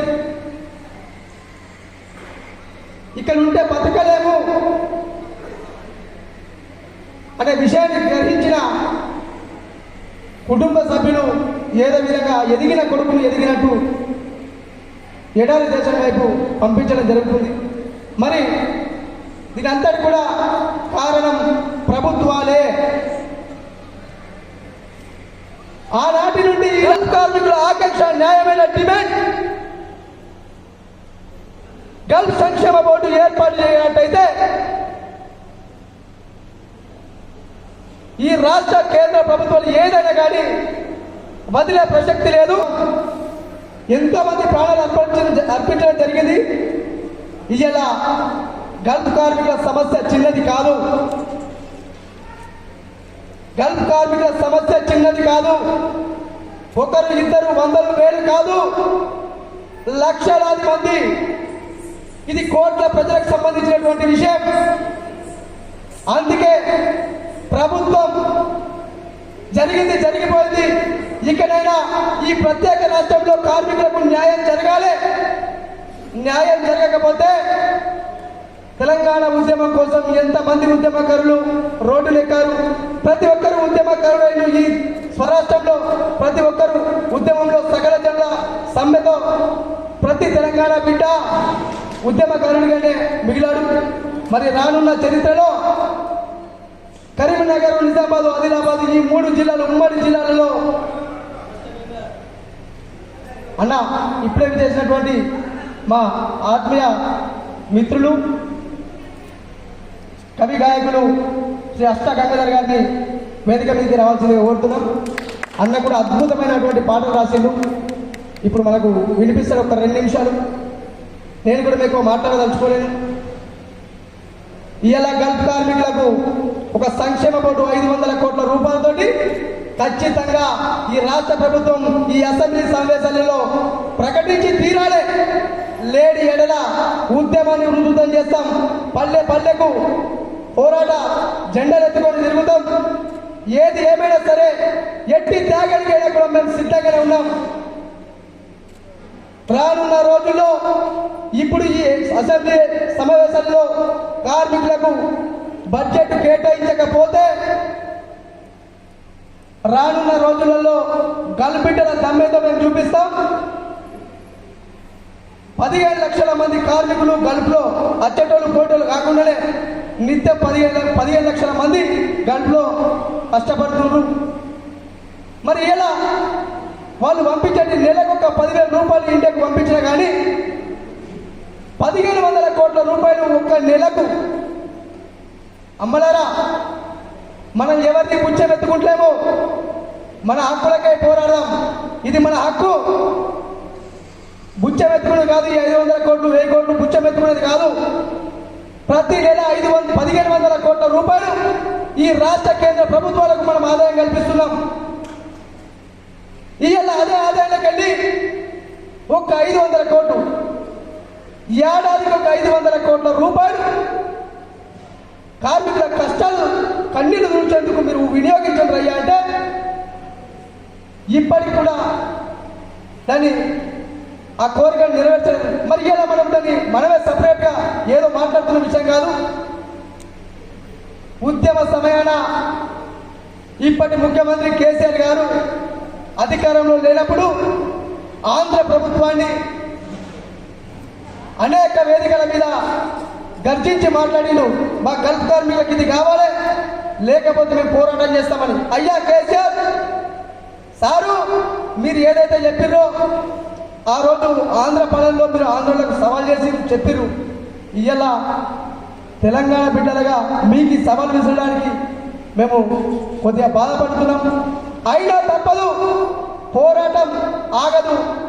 ఎట్టి పరిస్థితుల్లో ఈ యొక్క పోరాటం ఆగబోదు, రోజు రోజు ఉధృతమవుతుంది. గల్ఫ్ కార్మికులకు 500 కోట్ల రూపాయలతో సంక్షేమ బోర్డు ఏర్పాటు చేయని ఎడల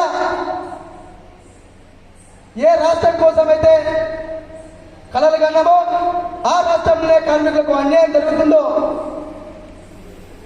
ఇవన్నీ కూడా కార్మికులు గ్రహిస్తున్నారు. మరి ఇంకా ఉద్యమాలు చేయాల్సిన పని తీసుకురాకుర్రి. గల్ఫ్ కార్మికులకు వాటా 500 కోట్లు చాలా చిన్న విషయం. ఈ 500 కోట్ల రూపాయలు మీరు ఈ అసెంబ్లీ బడ్జెట్లోనే ఖచ్చితంగా బడ్జెట్లో 500 కోట్లు పెట్టి ఇక్కడ ఎంతో మంది తల్లులు, కొడుకులను పోగొట్టుకున్న తల్లులు ఉన్నారు, భర్తలను పోగొట్టుకున్న భార్యలు ఉన్నారు, తండ్రులు కోల్పోయిన బిడ్డలు ఉన్నారు. మరి ఎందుకు ఇంకా ఎన్నేళ్ళు మనం ఇలా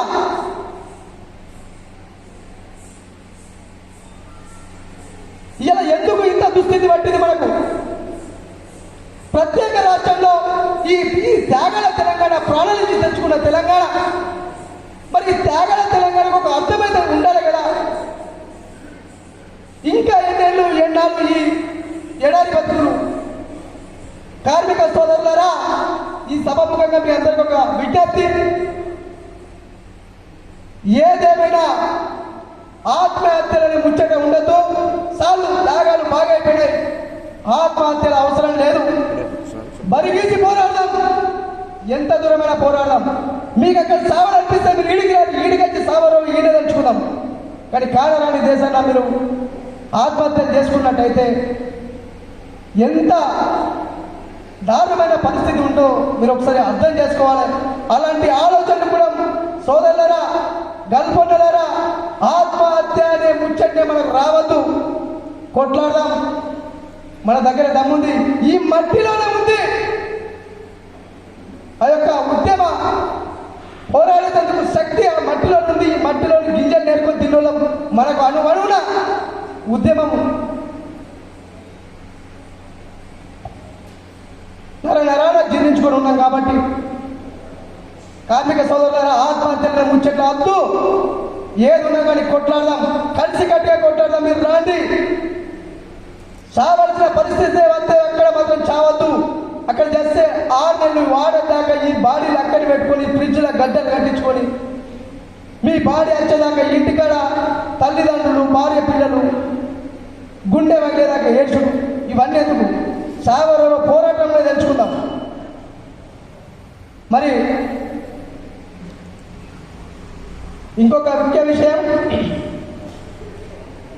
తెలంగాణ రాష్ట్ర ప్రభుత్వం ఈ విధంగా గల్ఫ్ కార్మికులకు అన్యాయం చేస్తుందని బాధపడుతున్న సమయాన కేంద్ర ప్రభుత్వం గల్ఫ్ కార్మికుల కనీస వేతనాలు తగ్గిస్తూ 2 సర్కులర్లను జారీ చేసింది.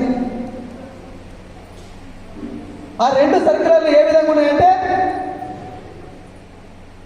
గల్ఫ్ కార్మికులు ఇంతకుముందు మనం 800 నుంచి ఒక లేబర్ సైడ్ నుంచి 800 నుండి 1000 రూపాయలు, 1200, 1400, 1800 ఈ విధంగా మన సాలరీలు ఉండే.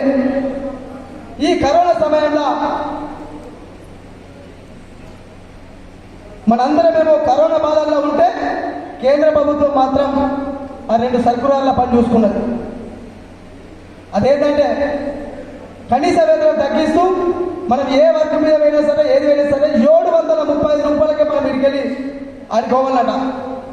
మరి ఇది ఎంత దుర్మార్గం. సరే, మనకి ఏ ప్రభుత్వం వ్యతిరేకం కాదు, మనం ప్రభుత్వానికి వ్యతిరేకం కానే కాదు, మన సమస్యల గురించి మనం మాట్లాడుతున్నాం. ఇలా ఈ ప్రభుత్వం అయినా రేపు ఏ ప్రభుత్వం అయినా ప్రభుత్వాలకు మేము వ్యతిరేకం కాదు, వ్యతిరేకతను తెచ్చుకుంటుంది మీరు, కొని తెచ్చుకుంటుంది మీరని మేము తెలియజేస్తున్నాం. దయచేసి మోడీ ప్రభుత్వానికి కూడా మేము ఒక హెచ్చరిక జారీ చేస్తున్నాం. ఈ యొక్క 2 సర్కులర్లు, కార్మికుల కొంపలు ముంచే 2 సర్కులర్లు వెంటనే వెనక్కు తీసుకోవాలి. ఇలా మీ 3 ఎంపీ స్థానాలు గుర్తుపెట్టుకోండి. ఇలా మీ 3 ఎంపీ స్థానాలు కరీంనగర్, నిజామాబాద్, ఆదిలాబాద్ ఉమ్మడి రాష్ట్రాల ఉమ్మడి జిల్లాల ఈ 3 సీట్లను మీకు బహుమతి ఇచ్చింది గల్ఫ్ కార్మికులు. గుర్తుపెట్టుకోవాలి. ఇది ఎందుకు అని అంటే దీనికి కూడా ఒక అర్థం ఉన్నది. గల్ఫ్ కార్మికులకు మాటిస్తూ మోసం చేస్తూ వస్తున్న క్రమంలో గల్ఫ్ కార్మికులందరూ అప్పటి ఎలక్షన్ అప్పుడు, ఎంపీ ఎలక్షన్ అప్పుడు ఒక నిర్ణయం తీసుకోవడం జరిగింది. ఏది ఏమైనా సరే ఈ కేసీఆర్ ప్రభుత్వం నడగొట్టాలని మనల్ని మోసం చేస్తున్నారనే ఉద్దేశంతో కార్మిక సంఘాలు, కార్మికులందరూ ఏకమై వేరే ఏ పార్టీకైనా కానీ ఏ పార్టీకైనా ఓటేసుకొని కానీ టీఆర్ఎస్కి వేయదనుకున్నాం. మరి దాని ప్రబలం ఉన్నటువంటి ఈ 3 జిల్లాలలో టీఆర్ఎస్ మీద ఉన్నటువంటి వ్యతిరేక ఓట్లే ఇలా 3 ఎంపీ సీట్లలో కూర్చుండబెట్టింది. దానికి మీరు సంతోషించుండి, కార్మికుల పక్షాన నిలబడి స్పందించుండి, మీతో పని చేయండి, రాష్ట్ర ప్రభుత్వంతో అయ్యే పని చేయించండి. దయచేసి ఎవరు వేరే విధంగా అనుకోద్ది. మన రాజకీయ నాయకులం కాదు, ఎవరైనా అనుడే మనతోటి అవుతుంది. మనం వచ్చిందే అందుకోసం.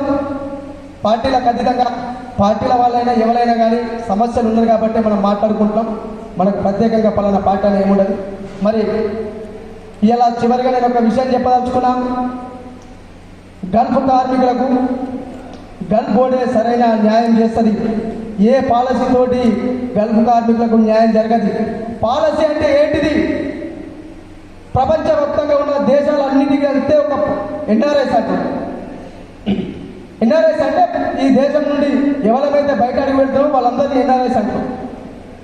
సరే, ఆ ఎన్ఆర్ఐలో మనకంటే ఒక భాగం ఉన్నది గల్ఫ్.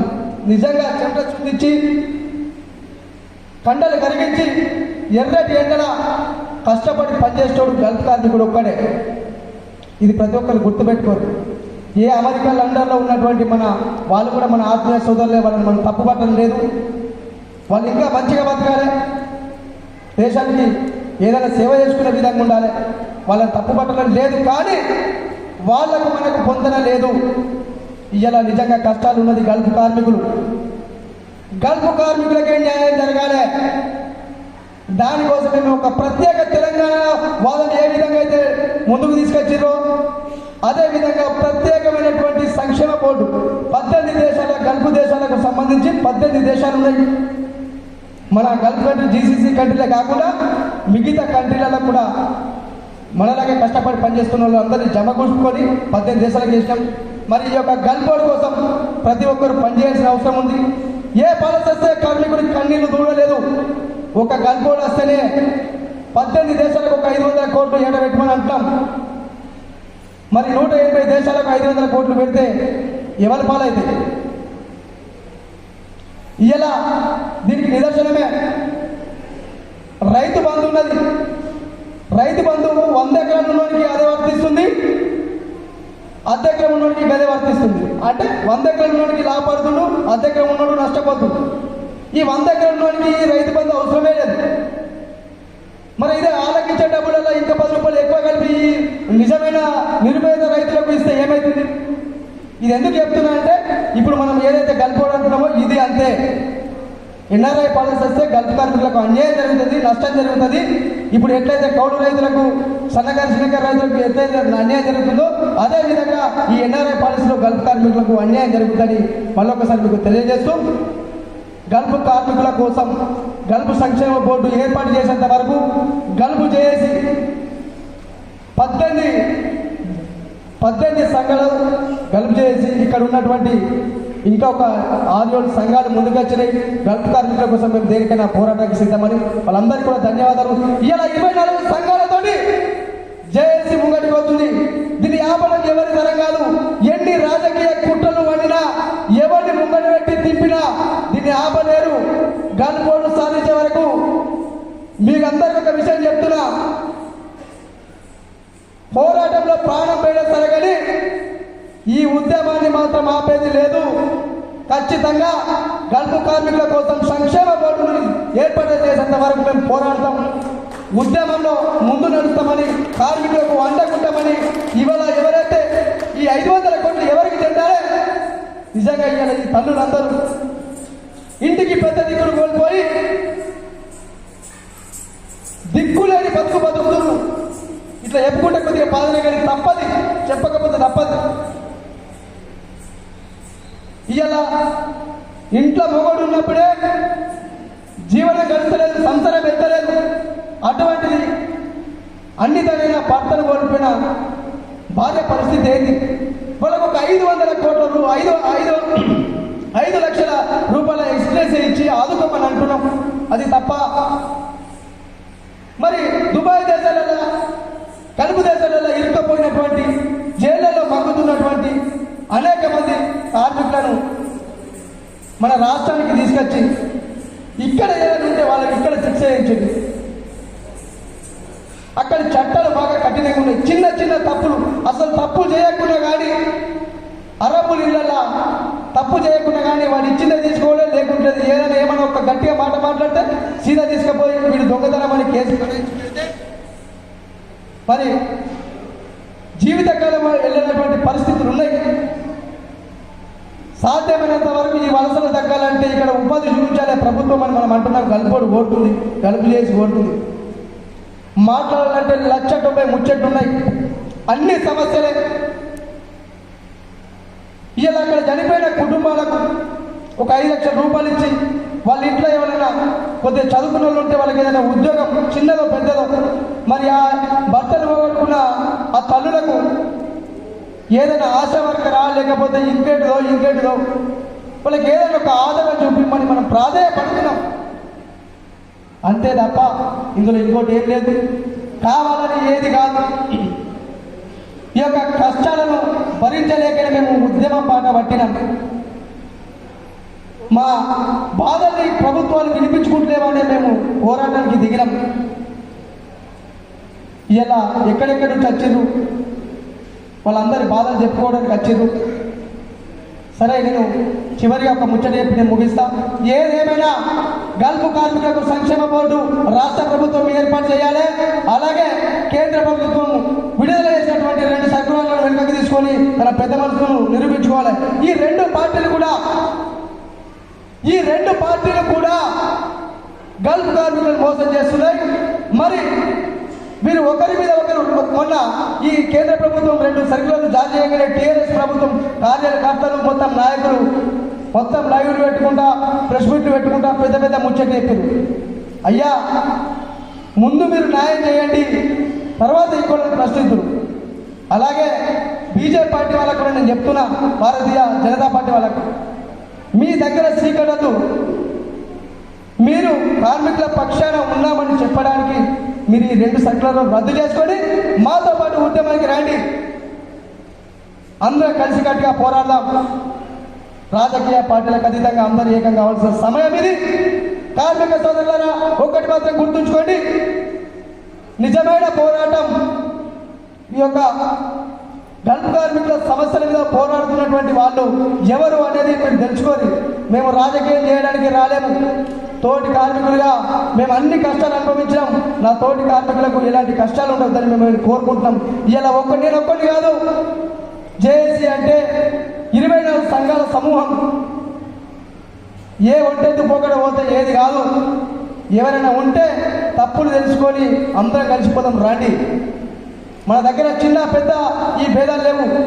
కార్మికుల కోసం మనం పనిచేయాలి, పోరాటం చేయాలి, ఈ యొక్క గల్ఫోర్ను సాధించుకోవాలి. సరే, సమయం బాగా అయిపోతుంది. మరి ఒక్క 2 నిమిషాలు గోల్ శ్రీనివాస్, ఒక్కటే 2 నిమిషాలు, దయచేసి 2 నిమిషాలు. అమరుల సంస్మరణ దినం గల్ఫ్ కార్మికుల గురించి ఏర్పరచడం ఇది నిజంగా చాలా సంతోషం.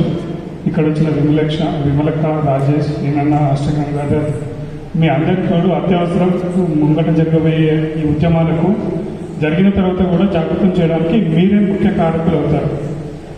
నెక్స్ట్ 70 ఏళ్ల వలసలు, విద్య, నైపుణ్యత, ఉపాధి లోటు, నిరుద్యోగం, కరువు, పెళ్లిళ్ళు, ఆసుపత్రుల కారణాలతోటి మనం అందరం బయటికి పోయినాం. అప్పటి నుంచి ఇప్పటిదాకా ఎటువంటి మార్పు జరగలేదు. అమరులు వారి కుటుంబాలను కాపాడుకోవడం కొరకే వాళ్ళు అక్కడ చనిపోయారు. దానికి తోడు వాళ్ళు అక్కడి నుంచి ఈ దేశాలకు చందాల రూపంలో ఈ మృతులను పంపడానికే కానీ, వివిధ రకాల సంక్షేమ పథకాలకు కానీ దేశానికి లేదా సీఎం ఫండ్కు, పిఎం ఫండ్లకు ఇచ్చిండ్రు వీళ్ళు. నెక్స్ట్ ప్రవాసీ వెల్ఫేర్ ఫోరం అధ్యక్షుడు శ్రీ మందం భీమిరెడ్డి గారి టెక్నికల్గా, పాత్రికేయత, రాజకీయ, సంక్షేమ విషయాలలో వయసుకు మించి అనుభవంతో గ్రామ స్థాయి నుండి విదేశ వ్యవహారాల స్థాయికి కోయుడు ఆయన మన తోడుతో ఉండడం చాలా సంతోషం. అట్లాగే జేఏసీ అధ్యక్షుడు శ్రీ రవి గౌడ్, స్వదేశ్ గారి టీం, 24 సంఘాల అహర్నిశలు ఊరు వాడ ప్రతి చోట తిరుగుతూ ఈరోజు ఇంత దూరం వచ్చి తీసుకొస్తున్నారు. వీళ్ళందరినీ కష్టం సరిగ్గా ఉండాలంటే మీ అందరి తోడు అత్యవసరం. అయితే గల్ఫ్ వర్డ్ వస్తే జరిగే విషయాలు, వ్యక్తిగత వివరాలు, కుటుంబ వివరాలు, వారి నేపథ్యం, వృత్తి, నైపుణ్యత, వారి అప్పులు, విద్య, ఆరోగ్యం, ఉపాధి, బీమా, కంపెనీ ఏజెంట్, పూర్తి కార్డు అంటే పూర్తి వివరాలు, కార్డులు కానీ ప్రతి ఒక్కరి కూడా నమోదు అవుతాయి. జనరల్గా మన ఇళ్లలో నమోదు కాక అక్కడ వాళ్ళు అక్కడనే ఆగమే ఉన్నారన్నమాట, ఇంతవరకు రాలేదు. అట్లే చనిపోయిన కార్మికులకు లాస్ట్ చివరి అమౌంట్స్ కూడా వెనుకకు రాలేవు, కోట్లలో ఉన్నాయి. ఇవన్నీ కూడా మిస్సింగ్ అయిన వాళ్ళు ఉన్నారు. ఇవన్నీ రావాలంటే గల్ఫ్ రావాల్సిందే. 18 దేశాల నుంచి ఏదైతుందో దీని గురించి ఎక్కువగా కష్టం జరుగుతుంది కాబట్టి. అండ్ మన వాళ్ళందరూ పక్క రాష్ట్రాలకు వెళ్ళిపోతున్నారు కాబట్టి ఆ రాష్ట్రాల లోపల లాడ్జింగ్లు కానీ, ఖర్చులు కానీ అక్కడ బాగుపరుస్తున్నాం, మన దగ్గర అగాధానికి పోతున్నాం. ప్రవాస భారతీయుల వల్ల ఇంటికి పంపిన డబ్బు ఖర్చు చేయగా ట్యాక్సులు, రియల్ ఎస్టేట్ వ్యాపారాలు, హోటల్స్, రిసార్ట్స్, టూరిజం, మెడికల్ సంస్థలు, ట్రాన్స్పోర్ట్ కంపెనీలు, ఎయిర్పోర్ట్ ట్యాక్సీలు, బంగారం ట్యాక్సులు, ఎలక్ట్రానిక్స్ ట్యాక్సులు, ఇంటర్నెట్, వివిధ రకాలుగా మనము దేశానికి లాభాన్ని ఇస్తున్నాము. కానీ 0.1% కూడా మనకు వస్తలేదు. కార్మికులు మాత్రం రేషన్ కార్డులకు, రైతు బీమాకు అందక ఎటువంటి సంక్షేమ నిధులు వర్తించక, ఉపాధి లేక, ఆరోగ్య రక్షణ లేక వివిధ దేశాల్లో నష్టపోతున్నారు. మొత్తం విదేశాల్లో వేల సంఖ్యలో కంపెనీలు, కొన్ని వేల మంది పనిచేస్తారు ఒక్కొక్క కంపెనీలో. 15 ఏళ్ళ నుంచి 20 ఏళ్ళ నుంచి వాళ్ళకి జీతాలు అందలేవు. ఒకవేళ లాస్ట్ మూమెంట్లో వస్తున్నారంటే కనీసం టికెట్లు కూడా అందలేక ఇక్కడికి వచ్చారు. ఒకవేళ ఇన్సూరెన్స్ చేసుకున్న 18 లక్షలు దేశవ్యాప్తంగా ఇన్సూరెన్స్ చేసుకుంటే 46 కూడా క్లెయిమ్ చేసుకోలేకపోయారు మన కార్మికులు. అంటే ఇవన్నీ కూడా గల్ఫ్ బోర్డు వస్తే సెట్ అవుతుంది అనమాట. అట్లాగే 1,70,000 మందిని ఇరాక్ వారప్పుడు ఫ్రీగా తీసుకొచ్చారు మన యుద్ధం జరుగుతున్నప్పుడు. కానీ ఇప్పుడు వందే భారత్ జరుగుతున్నాం కదా, అందులో ఫ్రీగా ఏం రాలేదు. ఒక సీట్ తర్వాత ఒక సీట్ మధ్యలో కొంచెం ఫ్రీ వదిలేస్తేనే కానీ ట్యాక్సులు ఛార్జీలు పెంచుతారు కదా. అట్లా కాకుండా ట్యాక్సులు అన్నింటి మంచిగానే వసూలు చేశారు. ఒక ఎయిర్పోర్ట్ లోపలనే మొత్తం కలిస్తే 11,000 చిల్లర ఏరోప్లేన్స్ జరిగినాయి. 11,000 చిల్లర వందే భారత్ మే 6 నుంచి. అప్పటి నుంచి ఇప్పుడు చూసుకుంటే కనీసం 31,100 కోట్లు దేశానికి లాభం వచ్చింది. అందులో కూడా 100 కోట్లు మనకు దేశం తరఫున వచ్చిన సరిపోతుంది అన్నమాట. నెక్స్ట్ కష్టాలు, భోజనం ఉండదు, తిండి ఉండదు, షెల్టర్ ఉండదు, కేసులు ఎట్లుంటే తెలియదు, నంబర్లు ఎట్లుంటే తెలియదు. ఇవన్నీ వివిధ రకాలు ఉన్నాయి. చాలా పెద్దగా ఉన్నాయి చెప్పుకోవాలంటే చరిత్ర. కానీ సో చాలా మందికి అవకాశం ఇవ్వాలి మన నాయకులకి. థ్యాంక్ యూ ఈ అవకాశం ఇచ్చినందుకు. థ్యాంక్స్. నమస్తే. ప్రజలే నా జీవితం, ప్రజా పోరాటాలకు ఇవాళ ఉద్యమానికి ముందుకొస్తున్నటువంటి అక్క విమలక్క గారికి అందరికీ కూడా మా తెలంగాణ గల్ఫ్ వలస సంక్షేమ సంఘం BLTU రాష్ట్ర కమిటీ పక్షాన జై భీమ్ లాల్ సలాం తెలియజేస్తూ ఏదైతే ఇంత చక్కటి కార్యక్రమాన్ని ఒక పోరాటాన్ని తెలంగాణ రాష్ట్రంలో యావత్ భారతదేశంలోనే గల్ఫ్ బోర్డు సంక్షేమ బోర్డు ఏర్పాటు చేయాలనేది చేసినటువంటి పోరాట కార్యక్రమానికి ఏర్పాటు చేసినటువంటి ముఖ్యంగా గుగ్గిల రవి గారికి కూడా ప్రత్యేకంగా ధన్యవాదాలు.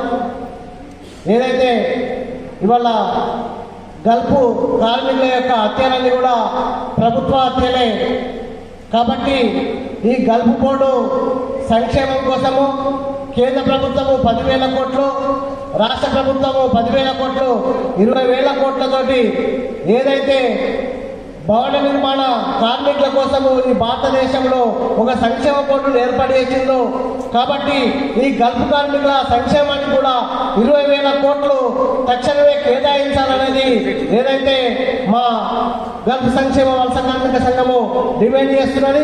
గల్ఫ్ జేఏసీ కూడా అదే డిమాండ్ చేస్తున్నది. కాబట్టి కేంద్రంలో రాష్ట్ర ప్రభుత్వంలో ఉన్నటువంటి ప్రభుత్వాలు తక్షణమే గల్ఫ్ బోర్డును ఏర్పాటు చేసి ఈ నిధులు కేటాయించాలా. అదేవిధంగా గల్ఫ్లో మరణించినటువంటి కార్మికులకు ఎవరైతే ఉన్నారో వాళ్ళ కుటుంబాలని ఆదుకోవడం కోసము ప్రతి గల్ఫ్ కార్మికులకు 25 లక్షల రూపాయల ఎక్స్గ్రేషా చెల్లించాలా. అదేవిధంగా ఇప్పుడు ఈ కార్యక్రమాలు చేస్తున్నాము. రేపు ఫిబ్రవరిలో జరగబోయేటువంటి పార్లమెంటు సమావేశాల్లో కానీ తెలంగాణలో మార్చు అసెంబ్లీ సమావేశంలో కానీ తక్షణమే గల్ఫ్ సంక్షేమ బోర్డు కోసము తెలంగాణ రాష్ట్ర ప్రభుత్వం 10,000 కోట్లు కేటాయించాలనేది ఖచ్చితంగా ఈ ఉద్యమాన్ని ఇంకా తీవ్ర రూపం చేయాలా. ఇక్కడ గల్ఫ్ జేఏసీలో ఉన్నటువంటి అనేక సంఘాలు ఉన్నాయి. నేను ఒక చిన్న అప్పీల్ చేస్తున్నా, రేపు ఇక్కడే కాకుండా రేపు అసెంబ్లీ సమావేశాల నాటికైనా హైదరాబాద్లో ఈ గల్ఫ్ వలస కార్మికులు ఎవరైతే చనిపోయారో ఆ కుటుంబాలను తీసుకెళ్లి హైదరాబాదు రాష్ట్ర రాజధానిలో మనం ఒక ధర్నా లాంటి కార్యక్రమం చేసి అన్ని ప్రతిపక్ష అధికార పార్టీ అన్ని పార్టీలను కూడా పిలిచి అక్కడ హైదరాబాద్లో మన పెద్ద ఎత్తున అసెంబ్లీ సమావేశాలు జరిగే ముందుగా మన ఈ ధర్నా కార్యక్రమాన్ని ఆందోళన కార్యక్రమాన్ని చేస్తే కనీసము అసెంబ్లీలో అయినా మన విషయంలో చర్చకు రావడానికి అవకాశం ఉంటుంది. ఆ అసెంబ్లీలో మన ఓట్లతో గదిలెక్కినటువంటి ఎమ్మెల్యేలు మంత్రులు మన కోసం మాట్లాడతారా లేకుంటే ఎవరి కోసం మాట్లాడతారా కూడా తేలడానికి అవకాశం ఉంటుంది. కాబట్టి ఈ గల్ఫ్ జేఏసీ కూడా రేపు అసెంబ్లీ సమావేశం నాటికి ఆ కార్యక్రమాన్ని చేస్తే బాగుంటుంది, అది ఆలోచించాలని తెలియజేస్తూ ఈ అవకాశం ఇచ్చినటువంటి వేదిక మీద ఉన్నటువంటి నాయకులకు మీ అందరికీ కూడా జై భీమ్ లాల్ సలాం తెలియజేస్తూ ముగిస్తున్నాం. ఇది సరే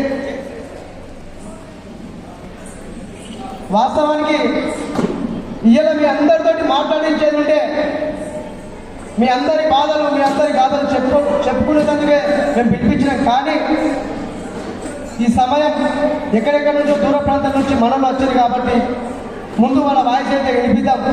తర్వాత మళ్ళొక రోజు ఇలా ఈ 100 మంది కుటుంబాలే కాదు, మళ్ళొక రోజు ఖచ్చితంగా ఇక్కడ ఎంతమంది ఉంటే అంతమంది దగ్గరికి పోయి కలిసి వాళ్ళందరినీ ఒక వేదిక, ఇది వేదిక సరిపోదు మనకు, ఇంకా పెద్ద వేదికగా ఏర్పాటు చేసుకొని మీ అందరితో మాట్లాడిపించే ప్రయత్నం చేస్తాం. మనందరి కష్టాలు చెప్పుకునే విధంగా నేను ప్రయత్నం చేస్తాం గల్ఫ్ జేఏసీ ఆధ్వర్యంలో. అలాగే ఇలాంటి కార్యక్రమానికి యువకులను కానీ వేరెవరిని కూడా పిలవలేము, ఒక గల్ఫ్ అమరుల కుటుంబాన్ని మాత్రమే పిలిచాం. మరి ఇంకెవరైనా మేము వారికి ఈ విషయాన్ని చేరలేకపోతే మీ అందరూ కూడా క్షమించాలి. అమ్మ ఒక్కొక్క ఫ్యామిలీ నుంచి ఒక్కొక్కరిని ఇట్లా ఉండండి, మిగతా మొగోళ్ళందరూ వెనక సైడ్ ఉండండి, ఓకేనా అన్న? అమ్మ రాడి, మనందరం కూడా ఈ సభ అయిపోయిన తర్వాత, ఇప్పుడు ఇది అయిపోయిన తర్వాత మళ్ళా కలెక్టర్ గారికి మన బాధని మన గాథని చూపిద్దాం. ఇవాళ మేము ఒక్కొక్కరి వ్యక్తుల్ని తీసుకుపోయి కలెక్టర్ గారికి వినతి పత్రాలు అందిస్తే వాళ్ళు లెక్క చేయడం లేదు. మరి అందరితోటి కలిసిపోయిస్తే మన బాధలు కొద్దిగా అర్థమవుతాయని ఉద్దేశంతో ఒక కార్యక్రమం ఏర్పాటు చేయడం జరిగింది.